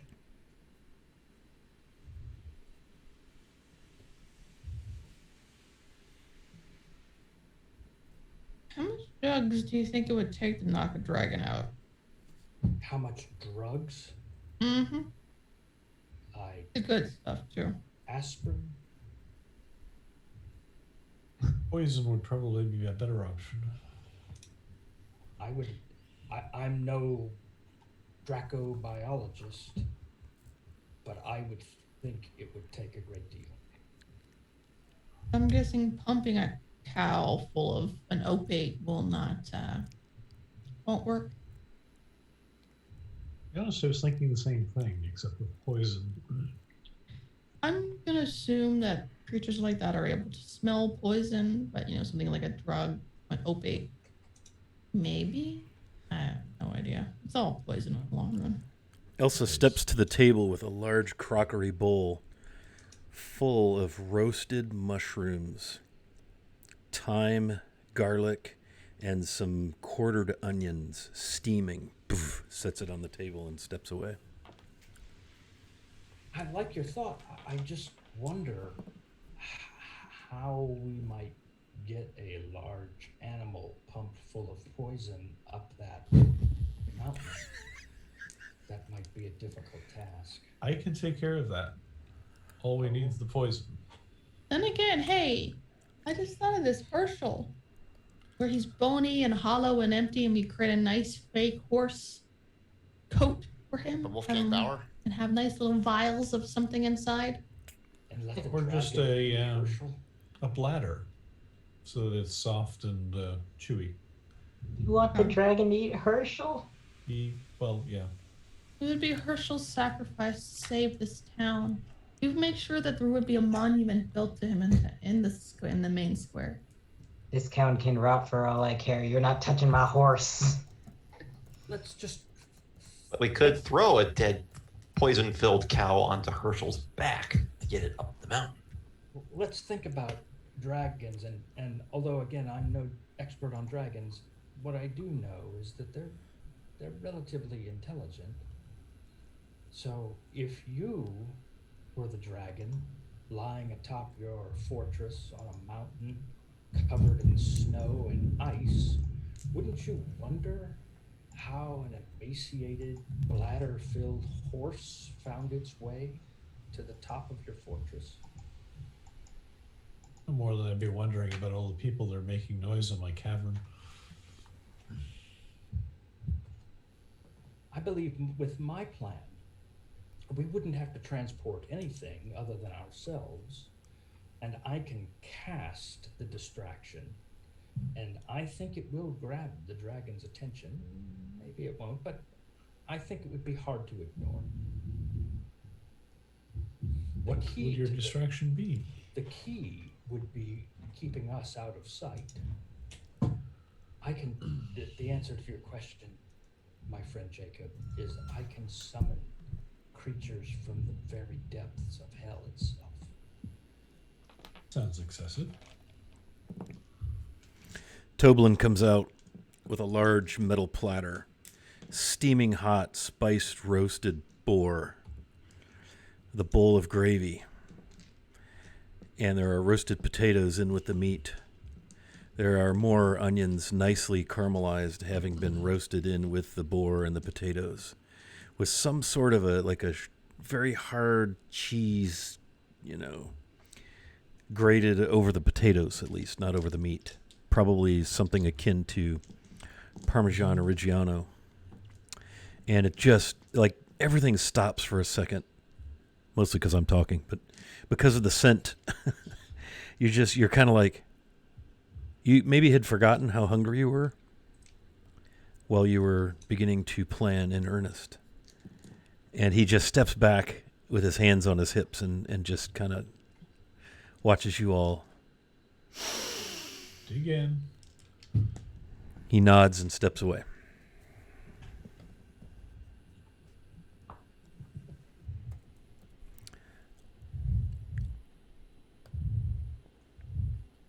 All right. Anyway, that's my preliminary plan.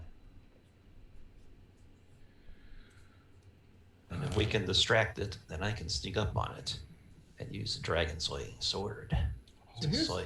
Here's the That's right, fundamental dragon. question. The plan. Are we better off facing this dragon in its lair or out of its lair? Well, my thought was, if we could catch it asleep, that would be ideal. We could get a quick flurry of attacks before it focuses. Yes. If we face it outside of its lair, then it would be awake. We can pretty much assume it's going to be awake when we enter its lair anyway.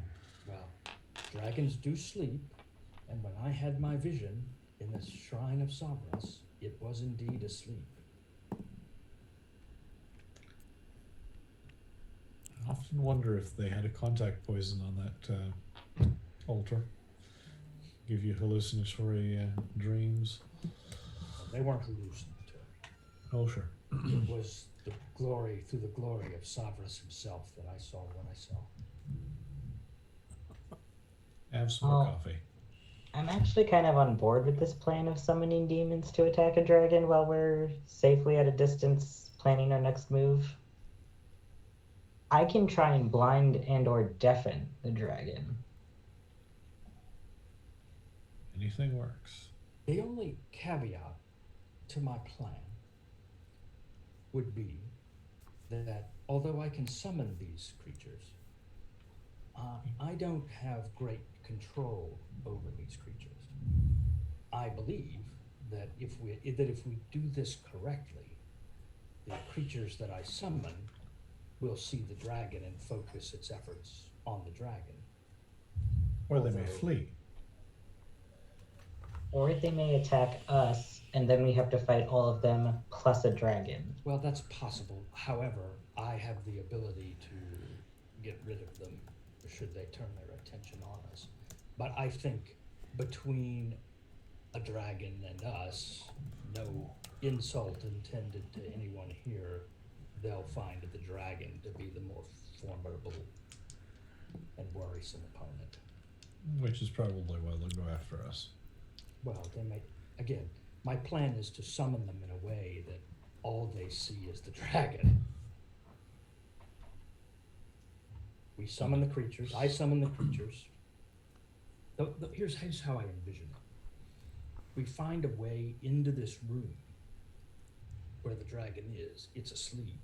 In an ideal world, I summon the demons into the room while we're on the outside of the room. The only thing they see is the dragon. They attack the dragon. The dragon wakes up, sees the demons, distracted by the demons. We rush in, chop, chop, chop. One dead dragon. What can go wrong? It sounds so simple. Leave without doing anything to the dragon. But we would have to, again, that initial attack must be a ferocious attack. Or we'll have one angry dragon. Well, we'll have one angry dragon if we send some summoned demons at Sure, it. but the dragon's focus will be on them, not on us. One hopes. Oh, That's the hope and the dream. I'm not telling you it'll work 100%. There's a chance that it may not work, but I'll certainly listen to a better plan. I think the best way I can contribute is blinding the dragon, because I doubt it is hearing well enough to like be able to pinpoint us to attack us. If we try to be stealthy about this, or have its focus mainly be on a bunch of demons flying at its face. And again, I would want it to see the demons at first. So my recommendation would be that your first attack be directed at harming the dragon. Perhaps blinding it later, maybe that's helpful. Although again, I'm no dragon expert, but they probably have pretty keen senses. Yeah, I just feel like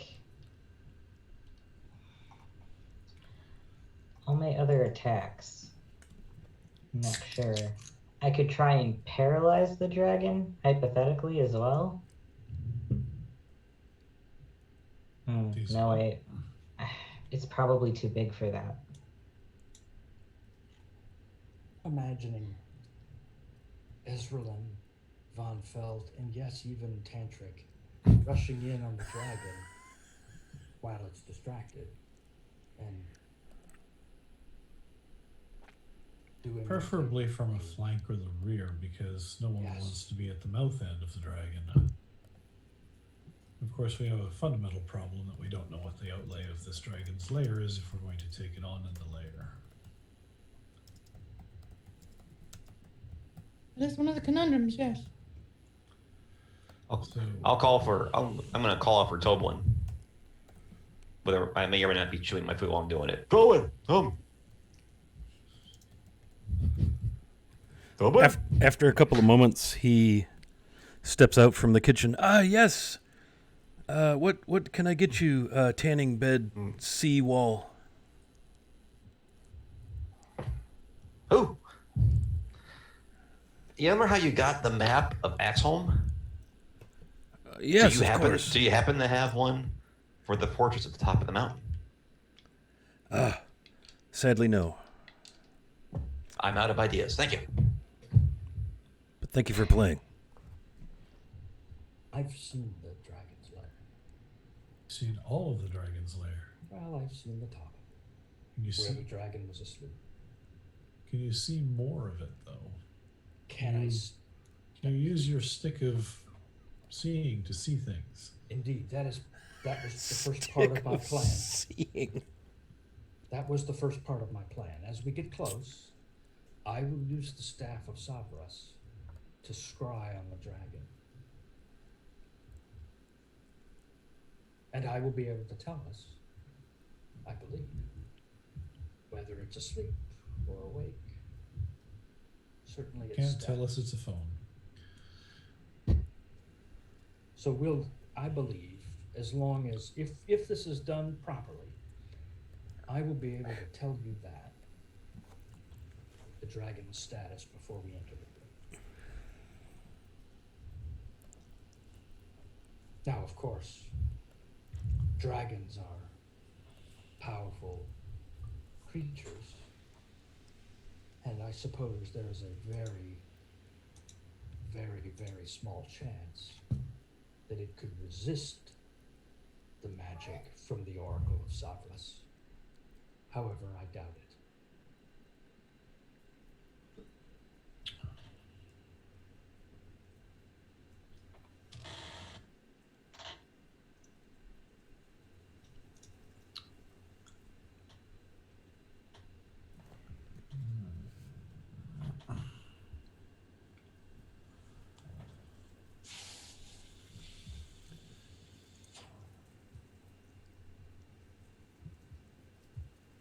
Again, I'm willing to listen to other ideas if they exist. There's always other ideas. It's just a matter of whether or not they're suitable. Well, I think the best thing to do once we're in there is keep constant move and try not to cluster too closely together. If we can make it harder for it to pick a target, I think that might be more in our favor than if we try to stick together as one attacking force. Again, I actually really like Ethan's idea of getting these demons to surprise it and then us wail on it in one forced cluster and then spread out. And try to flank it from all sides. Give Tanner an opportunity to backstab it with the sword while keeping its attention on our tanks and while the rest of us sort of amp up the tanks if we can, or at the very least stay the hell out of the way. And here's what I don't know about the fortress, the part that I didn't see in the vision. I didn't see anything about the fortress itself, the inside of the fortress itself. I suspect and so I have no idea what's inside the fortress, if anything, but I suspect we'll have to penetrate the fortress to reach the top, the rooftop where the dragon seems to dwell. Do we really want to fight it on a rooftop? We want to try to draw it inside the fortress. I don't So it can't fly. I don't know how. I don't know anything about the fortress. Perhaps the dragon can't enter the fortress. I don't know. What could go wrong with fighting something on a roof? And the ice and snow. This is a great. You so worry. many things. You worry far too much. Okay, so I will equip Featherfall as a spell for this venture. Oh, it was in my book. Can't hurt to have that. Perhaps when we get up there, maybe if the dragon has gone off to hunt for its supper, we have an opportunity to sneak around inside a little bit. If we're that lucky. I have a feeling that the fortress itself isn't unoccupied, that there must be something in it. But what I don't know. So you think that the dragon has like underlings? A fan club. I don't know for sure, but I know that when the dragon came into this region, it forced a lot of orcs down, which is why we were seeing a lot of orcs down here, I think, and perhaps this was an orc fortress. I don't know. I can't tell you if there's anything in the fortress or not. I don't know, but we should be prepared. There may well be.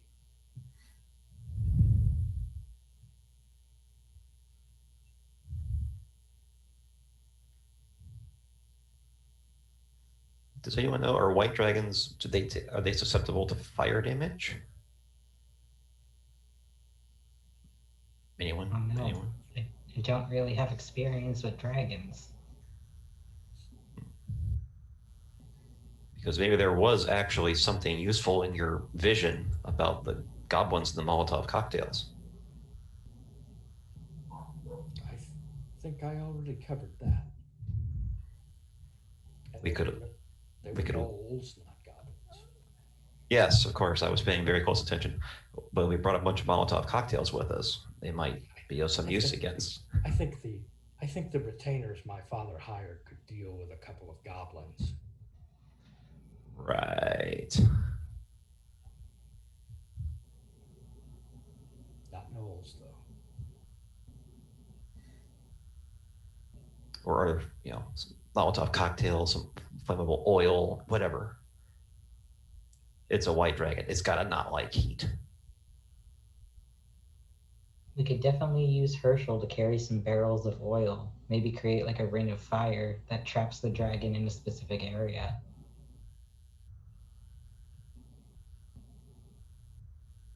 I'm liking that.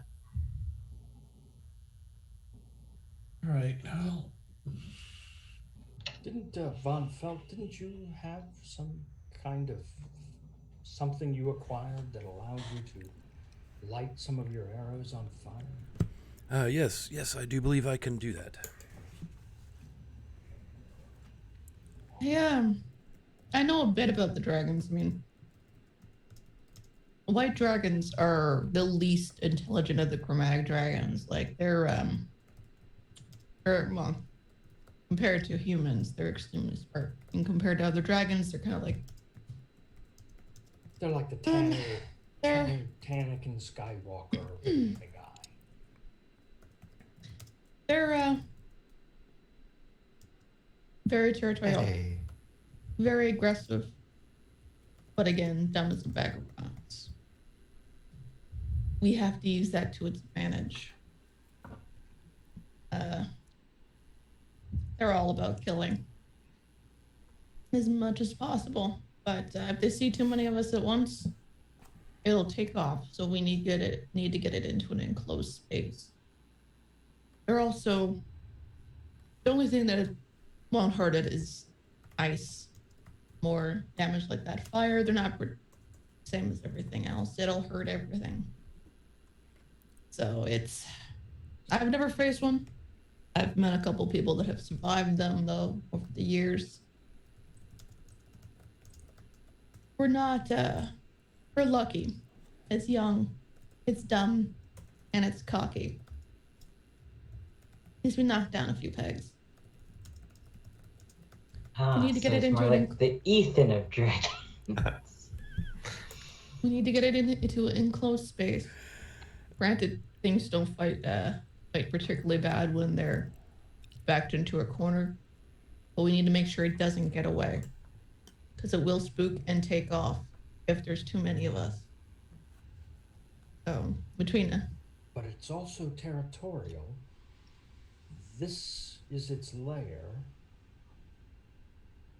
Presumably it has some... Did I see a horde that it was protecting, or could I not see that, Scott? You just saw the body of the dragon laying upon this icy roof. The fortress itself, if you want a little bit of dimensional information, the roof of it is about 115 feet across, west to east, about 85 feet north to south. There's an elevated corner of the rooftop. By elevated, I'm talking maybe 15 feet. That has like 4 battlements on it. It's all arrow slitted, crenellated, what you would expect, so that people on the roof would be able to take cover and fire down at enemies. The corner that's extended out and a little bit elevated is only 65 feet north to south, 40 feet east to west. So it looks like it might be, and it, the main fortress itself sits atop the peak was almost cut off and it was built there. The southwest corner of it seems to be crumbled and caved in a bit. Same with the southeast corner. There's a bridge across to a much smaller peak and plateau that contains what must be the entry point. A gatehouse or something, 65 by 40 feet, not nearly as large.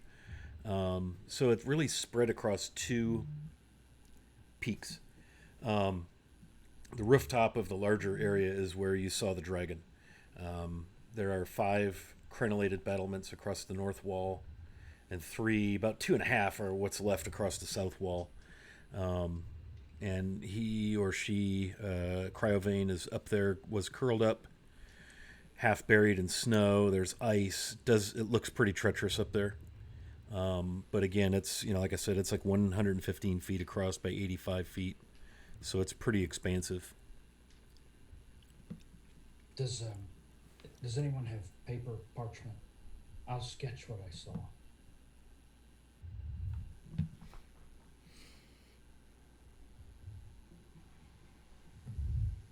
Ezra will go up to the bar and get some from Toblin. Yeah, he's got. You could see. It looks like he was probably working on the ledger, the business end of the business, and he hands you a pad, a sheaf of paper that you can use. Would you like to retire to the? It's not a drawing room, but it's a more quiet place that you can focus. There is a hearth there. I can light a fire if you wish. He leans and looks out the window. It started raining again. It's gotten to be a cool, chilly night. The tap room has begun to fill up a little bit with locals who seem to be rather interested in your conversation and just you in general, because, again, you are the heroes, the company of the looming eye. Yeah, she'll knock on the bar top. Yeah, probably a good idea. Excellent. And I'll go back and get everybody. I'll have Alyssa show you there. Alyssa comes over, and she brings with her 2 young halfling lads, can't be more than 15, 16, 14 seasons. And they come with trays, and they begin to clear the table and transfer the meal down the hall past the kitchen, kind of under the stairwell that goes up to your rooms. And they take you to maybe a 20 by 20 foot room. There's a small hearth at one end, some windows that are open to allow the cool, rainy breeze in, and a large rectangular table right in the middle of the room with a number of chairs around it. And within a moment, they have everything laid out, and they're gone. So Ethan will take the paper, and he will, from his memory, draw what the roof looked like, including the second entryway gatehouse part, so that everyone can see. Ezra's gonna get him to draw a second one. And when that's done, she's just gonna step out of the room to Toblin and hand it to him folded up and just say, in case we don't come back, give this to whoever you send up after us. Oh. And she'll step back in. She won't say anything else other than that. Of course, yes. I'm sure that won't be necessary. What if we focus our first main big attack, like you were talking about, on its wings? If we can cripple it from flying, it can't get away. At least not as easily. I think that has some merit to it.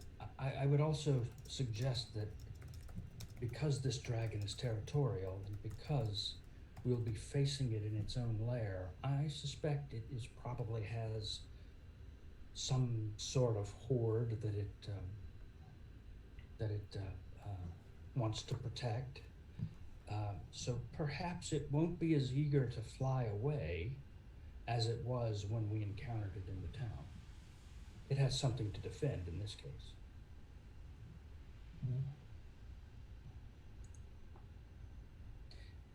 In any event, if it were to do that,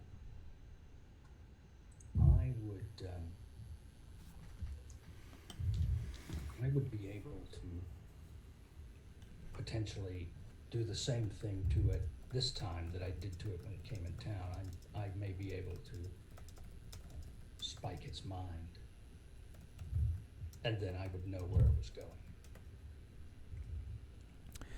Ethan, you have a Discord message. I see it. Okay. A flying creature can cover a lot more ground than we can. We need to keep it on the ground at the very least. So, no, literally a good idea there. We need to keep it on the ground. Mine spike's fine. It'll do its thing, it'll do what's needed, but we got to keep it on the ground. But I can't do both. I can't summon the creatures and mind spike it at the same time. I have to focus on one or the other of those two things. But again, I would think that the creatures I would summon them at the beginning, and if it flew away, there'd be no need for the creatures, and then I could mind spike it. I'm gonna also, as I'm drawing the map, now that it's coming back to me more vividly, I'm going to point out the stairwell in between those two portions of the. There's a stairwell here, and I'll draw it in between. It's essentially in between. There's the big area and the smaller gatehouse area. There's a stairwell that sort of comes up in the middle of the gatehouse, which looks like how you would access the rooftop. There has to be some way to access it. It's through a stairwell. And so I'll point out that location. So it is as I suspected. We will have to access the fortress itself to get to the rooftop, unless we had some ability to scale up to the roof, which seems unlikely. I can do it, but I can't get the rest of us to do it. So it would make more sense that we go through the fortress. Mm-hmm. One idea, now hear me out. This might actually be a good one. If we bring some of these barrels of burning oil with us, like we've been talking, if he's got a treasure hoard up there, he's going to be very defensive of it. What if we splashed oil all over the treasure hoard and set it afire to draw his attention and get him pretty worked up and maybe not really paying attention to what else is going on? That's not a bad idea. Part of the problem is oil is a liquid. It flows. It could get on us. Well, I was thinking we would just splash it around the treasure when we find it and then back away before we light it. Not to mention that could end up destroying the entire fortress with us in it. That too. Depends on what it's made of. But Oosh. good I'm contribution. assuming a lot of stone. Yeah, but I mean, still, if we get trapped in a place that's on fire, I think that might be a last resort. But I don't It could think be. we want to be trapped in a building that's actively burning. Depends on where the treasure hoard is. And again, we would have to, or you, Tanakin, would have to carry a barrel full of flammable oil up this mountain and through the fortress. We have a horse of sorts. He's a horse, of course.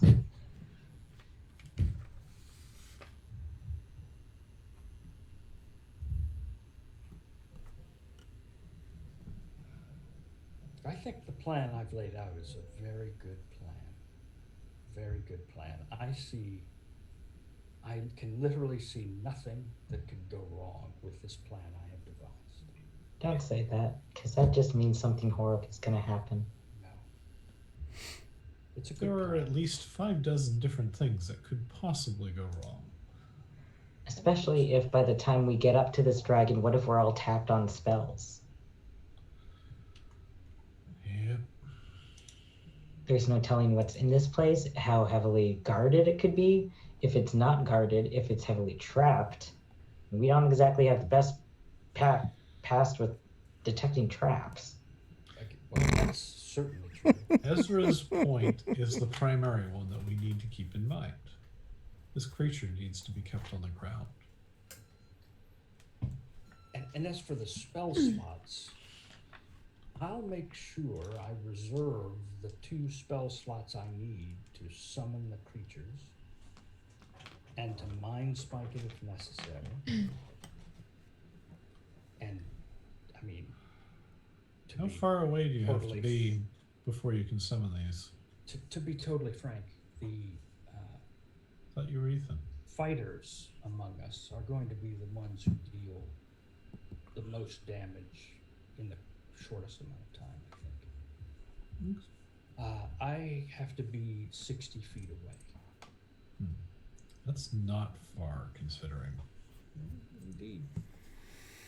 These I dragons. wondered. I got it. But how think of the stairs. You know, how I just think we can I'm confident we can find a way, especially if the dragon is asleep. If the dragon is asleep, that is of course ideal. We sneak in, I cast the spell, demons do their work, dragon distracted, fighters do their work, Ethan collects the gold. Remind me to kick you off the edge of the cliff next time I see it. So I think it's a good plan. Again, as I've stated, I'm open to hearing other plans that don't involve carrying burning oil up the mountain. No. These Wait. dragons. Sorry. Oh, no, Ethan. It wouldn't be burning when we carry it up the mountain. Duh. All right. In my dreams, it would be. From So, what I've said we need- previously, Sorry, Ezralyn. We need to get Tanner into a point of being able to surprise the dragon to slide that delightful little blade into its side and do as much damage as possible.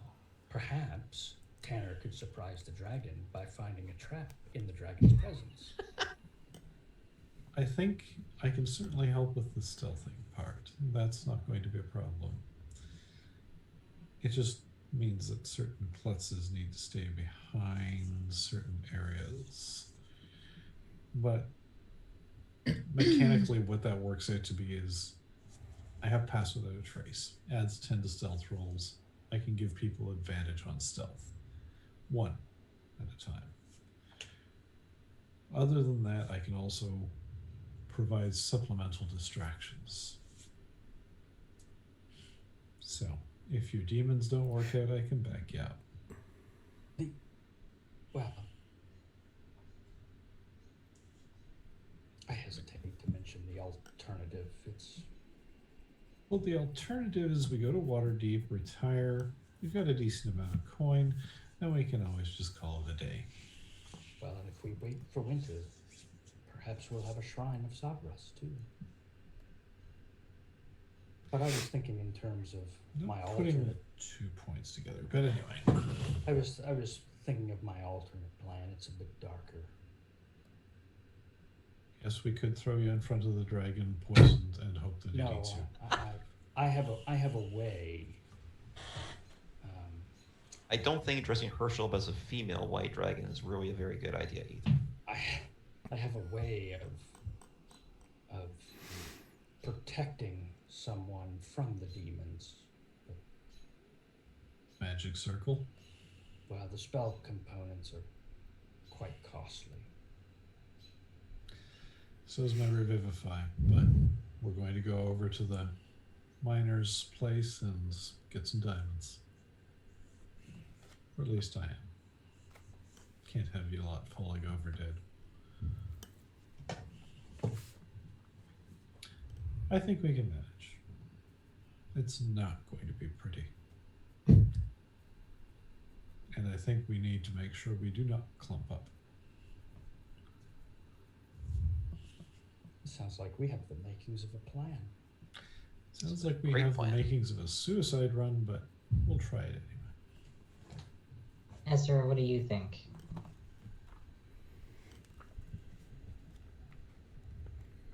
we have this farming work. There won't be anything up there to oppose us or to help the dragon. They're dumb, they're territorial, and they're predatory. They don't have the brains to have anyone under their thumb. They'll end up eating them or whatever. So we won't have any opposition getting up there unless it sees us. It won't have the interest in creating its own traps. That's damn near impossible. So we won't have to face that stuff unless there's things that are there previously that haven't been set off by its rearranging. So I'm standing by the fact we need to get it on the ground and keep it on the ground and then keep away from its face if possible. Indeed. That all makes sense to me. I know that there's some concern about this encounter, and I understand the concern.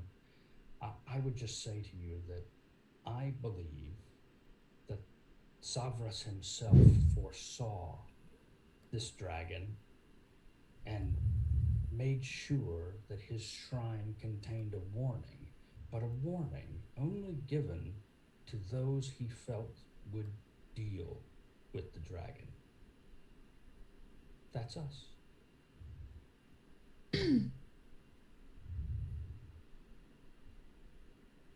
So I'm confident that we'll succeed.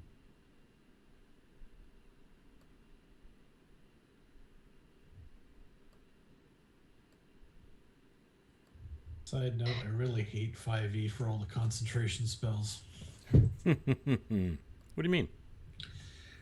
Oh, I don't know. I've got protection from energy and I have pass without a trace, but you can't have them both going at the same time because they're both concentration. I mean, I'm kind of Yeah. cool with that myself. Yes, I can imagine you would be. Of course, the same thing goes for anything I'm doing, you know. Yeah, dragons have legendary actions, breath weapons, God knows what else. I don't know what they're. I've heard rumors about something called layer actions, which I don't know what those are, but I can't help but imagine that a dragon has one of those. But I don't know. So, on the morrow, shall we sally forth and make haste for the mountains? We should coordinate it with the town. Make sure that their people are secured. In the event that the dragon does find its way off the rooftop. Wiley, would I know Yes? if the dragon's nocturnal or diurnal? There, it's tough saying. What motivates a dragon, at least the whites, is threats and opportunities. Food and threats or danger. It's not that they have a very, very firm circadian rhythm. If that makes sense. Yeah. We need to get up there when it's hardest for us to see. It to see us. So I suggest marching up there during the night and attacking in the morning. But we need cover to at least get up there. If it's watching, all that white snow, it'll see us. Perhaps we can get some camouflaged clothing. A real possibility, yeah. Would be a good idea. All of my black aesthetic probably not do so well. Hmm.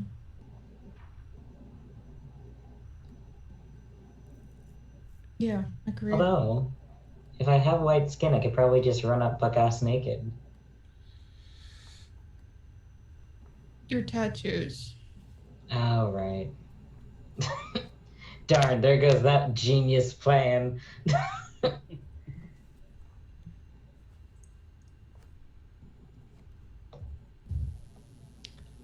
So we need some diamonds. We need some warm clothes, preferably white.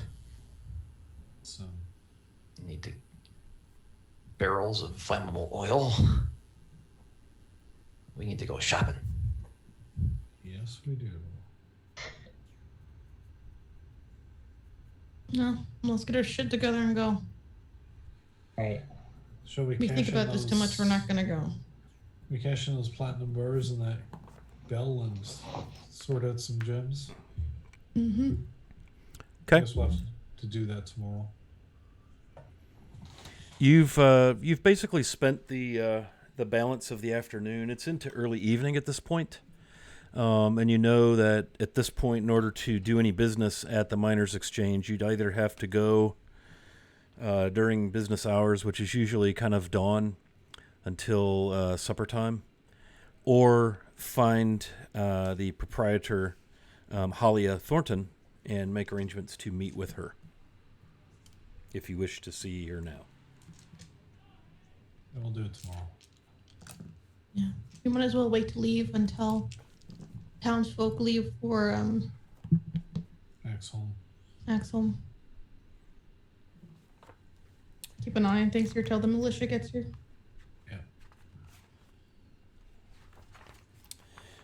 Based on what you know, Ethan, as the crow flies,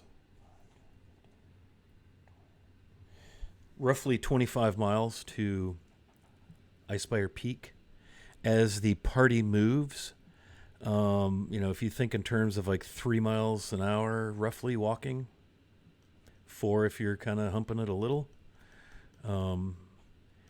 What is that? That would be 6 hours if it were an easy walk, but you're going to guess that you have to skirt the foothills and then dive straight eastward into the thick of the northern flanks of the Sword Mountains to get to Icespire Peak. So it's probably going to involve a day getting up near there and then a long rest and then, a half a day's hike up into where the fortress is.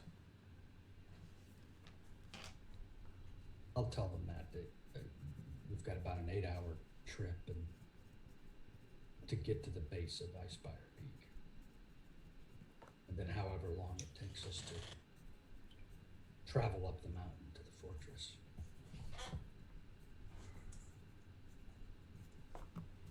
Thankfully, it's summer, so you don't have winter weather to be concerned with really until you get up, into the peaks proper.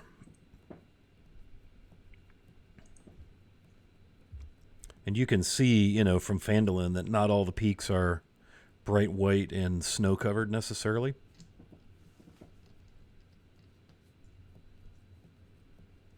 Yeah.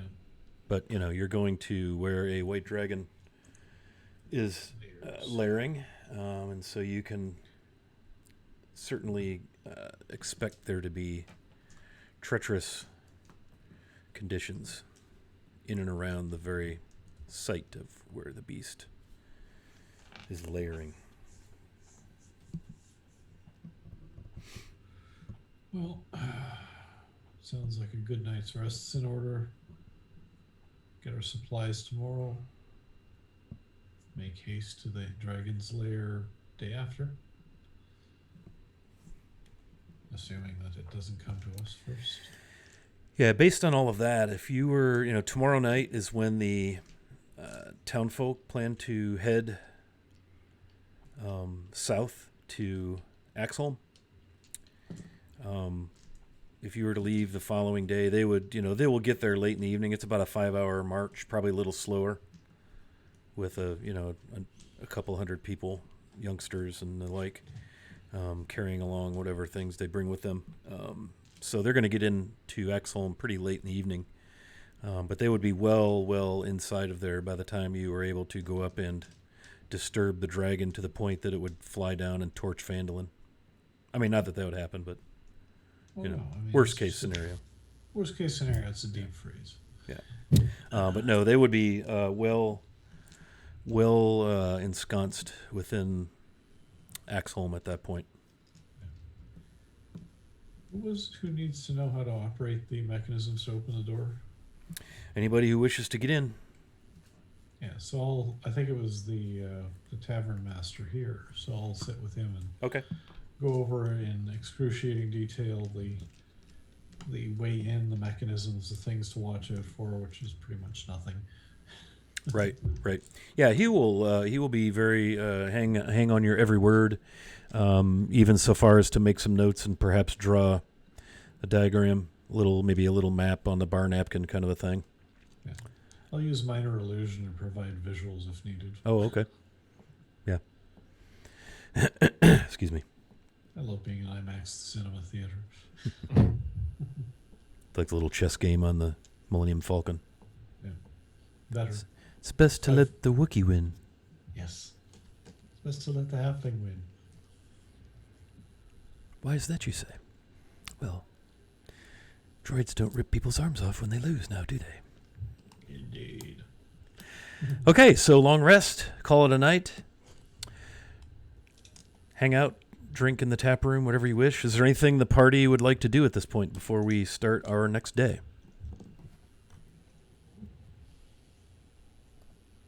Eat, drink, and be merry.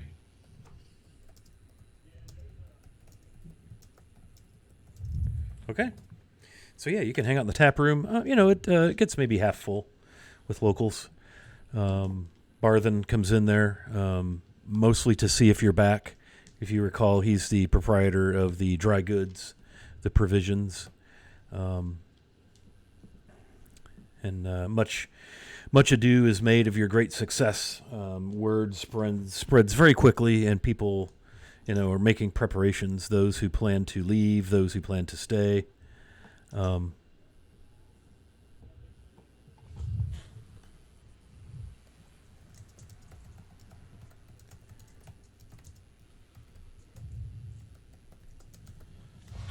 Anything else you wish to do in the evening? Go. I think so. All right. Well, I think this is a good stopping point then. I know a couple of you are getting pretty tired. Next session, then, we'll start with whatever, I know, Noel, you want to go to see, what's her name over there at Line Shield Coster, to talk about a way to make Noel look more like a horse and less like a skeletal horse. Or Herschel, I apologize. Sorry about I was that. gonna say, wait, why does Noel gotta look like a horse? Yeah, no, my bad. Little Wait, we mess got up a there. new plan for me. Yeah. Trojan Noel. And I would say, that portion of the game is going to get you well on your way to Icespire Hold, atop Icespire Peak. So let us wrap with that. Well played, a fun night of role-playing. Super, super grateful to Sorrow's Tale and Obsidian Risk for the bits, and to Fellowship the Tables and Obsidian's Risk for the long bottom leaves expenditures for advantages. And I would imagine before too much longer, those may come in to be quite useful. I know I have 8 of them I'm very anxious to use upon you. All right, well, let's go around and do some outros. As is customary, we'll go ladies first. So, Ms. Misery, would you mind telling us all the exciting things you're doing these days? I'm doing nothing that is exciting. You can find me in the Discord, Volley's Discord, and at on Twitter at Miss_Misery_. I tweet about a lot of weird things there. That's what it for me. Only place I play publicly. Awesome. Good to see you again. All right, Jacob. Hey, I'm Hay Wilson.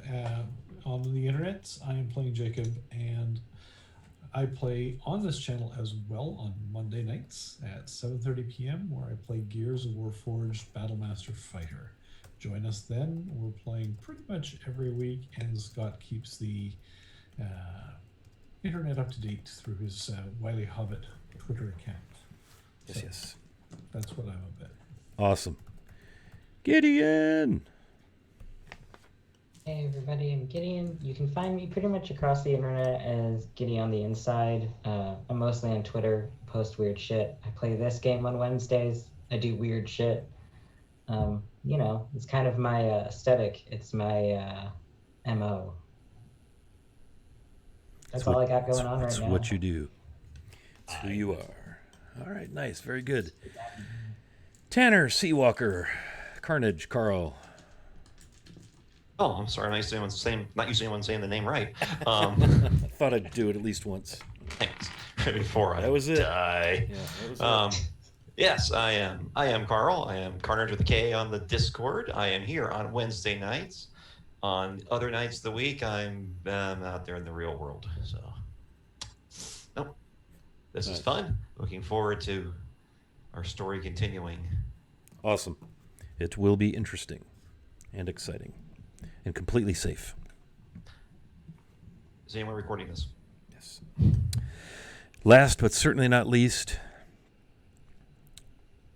the canker sore of the salad bar. Hey, everybody. I'm Chris WikiVA on the Discord and Twitch. I play here on Wednesdays, obviously. And that's the only place I play. I play nowhere else other than here. And I have a great time doing it. This is a great bunch of folks. I've almost been playing with this group, although, well, 2 of them anyway, 3 of them, for almost a year now, and it has been great fun.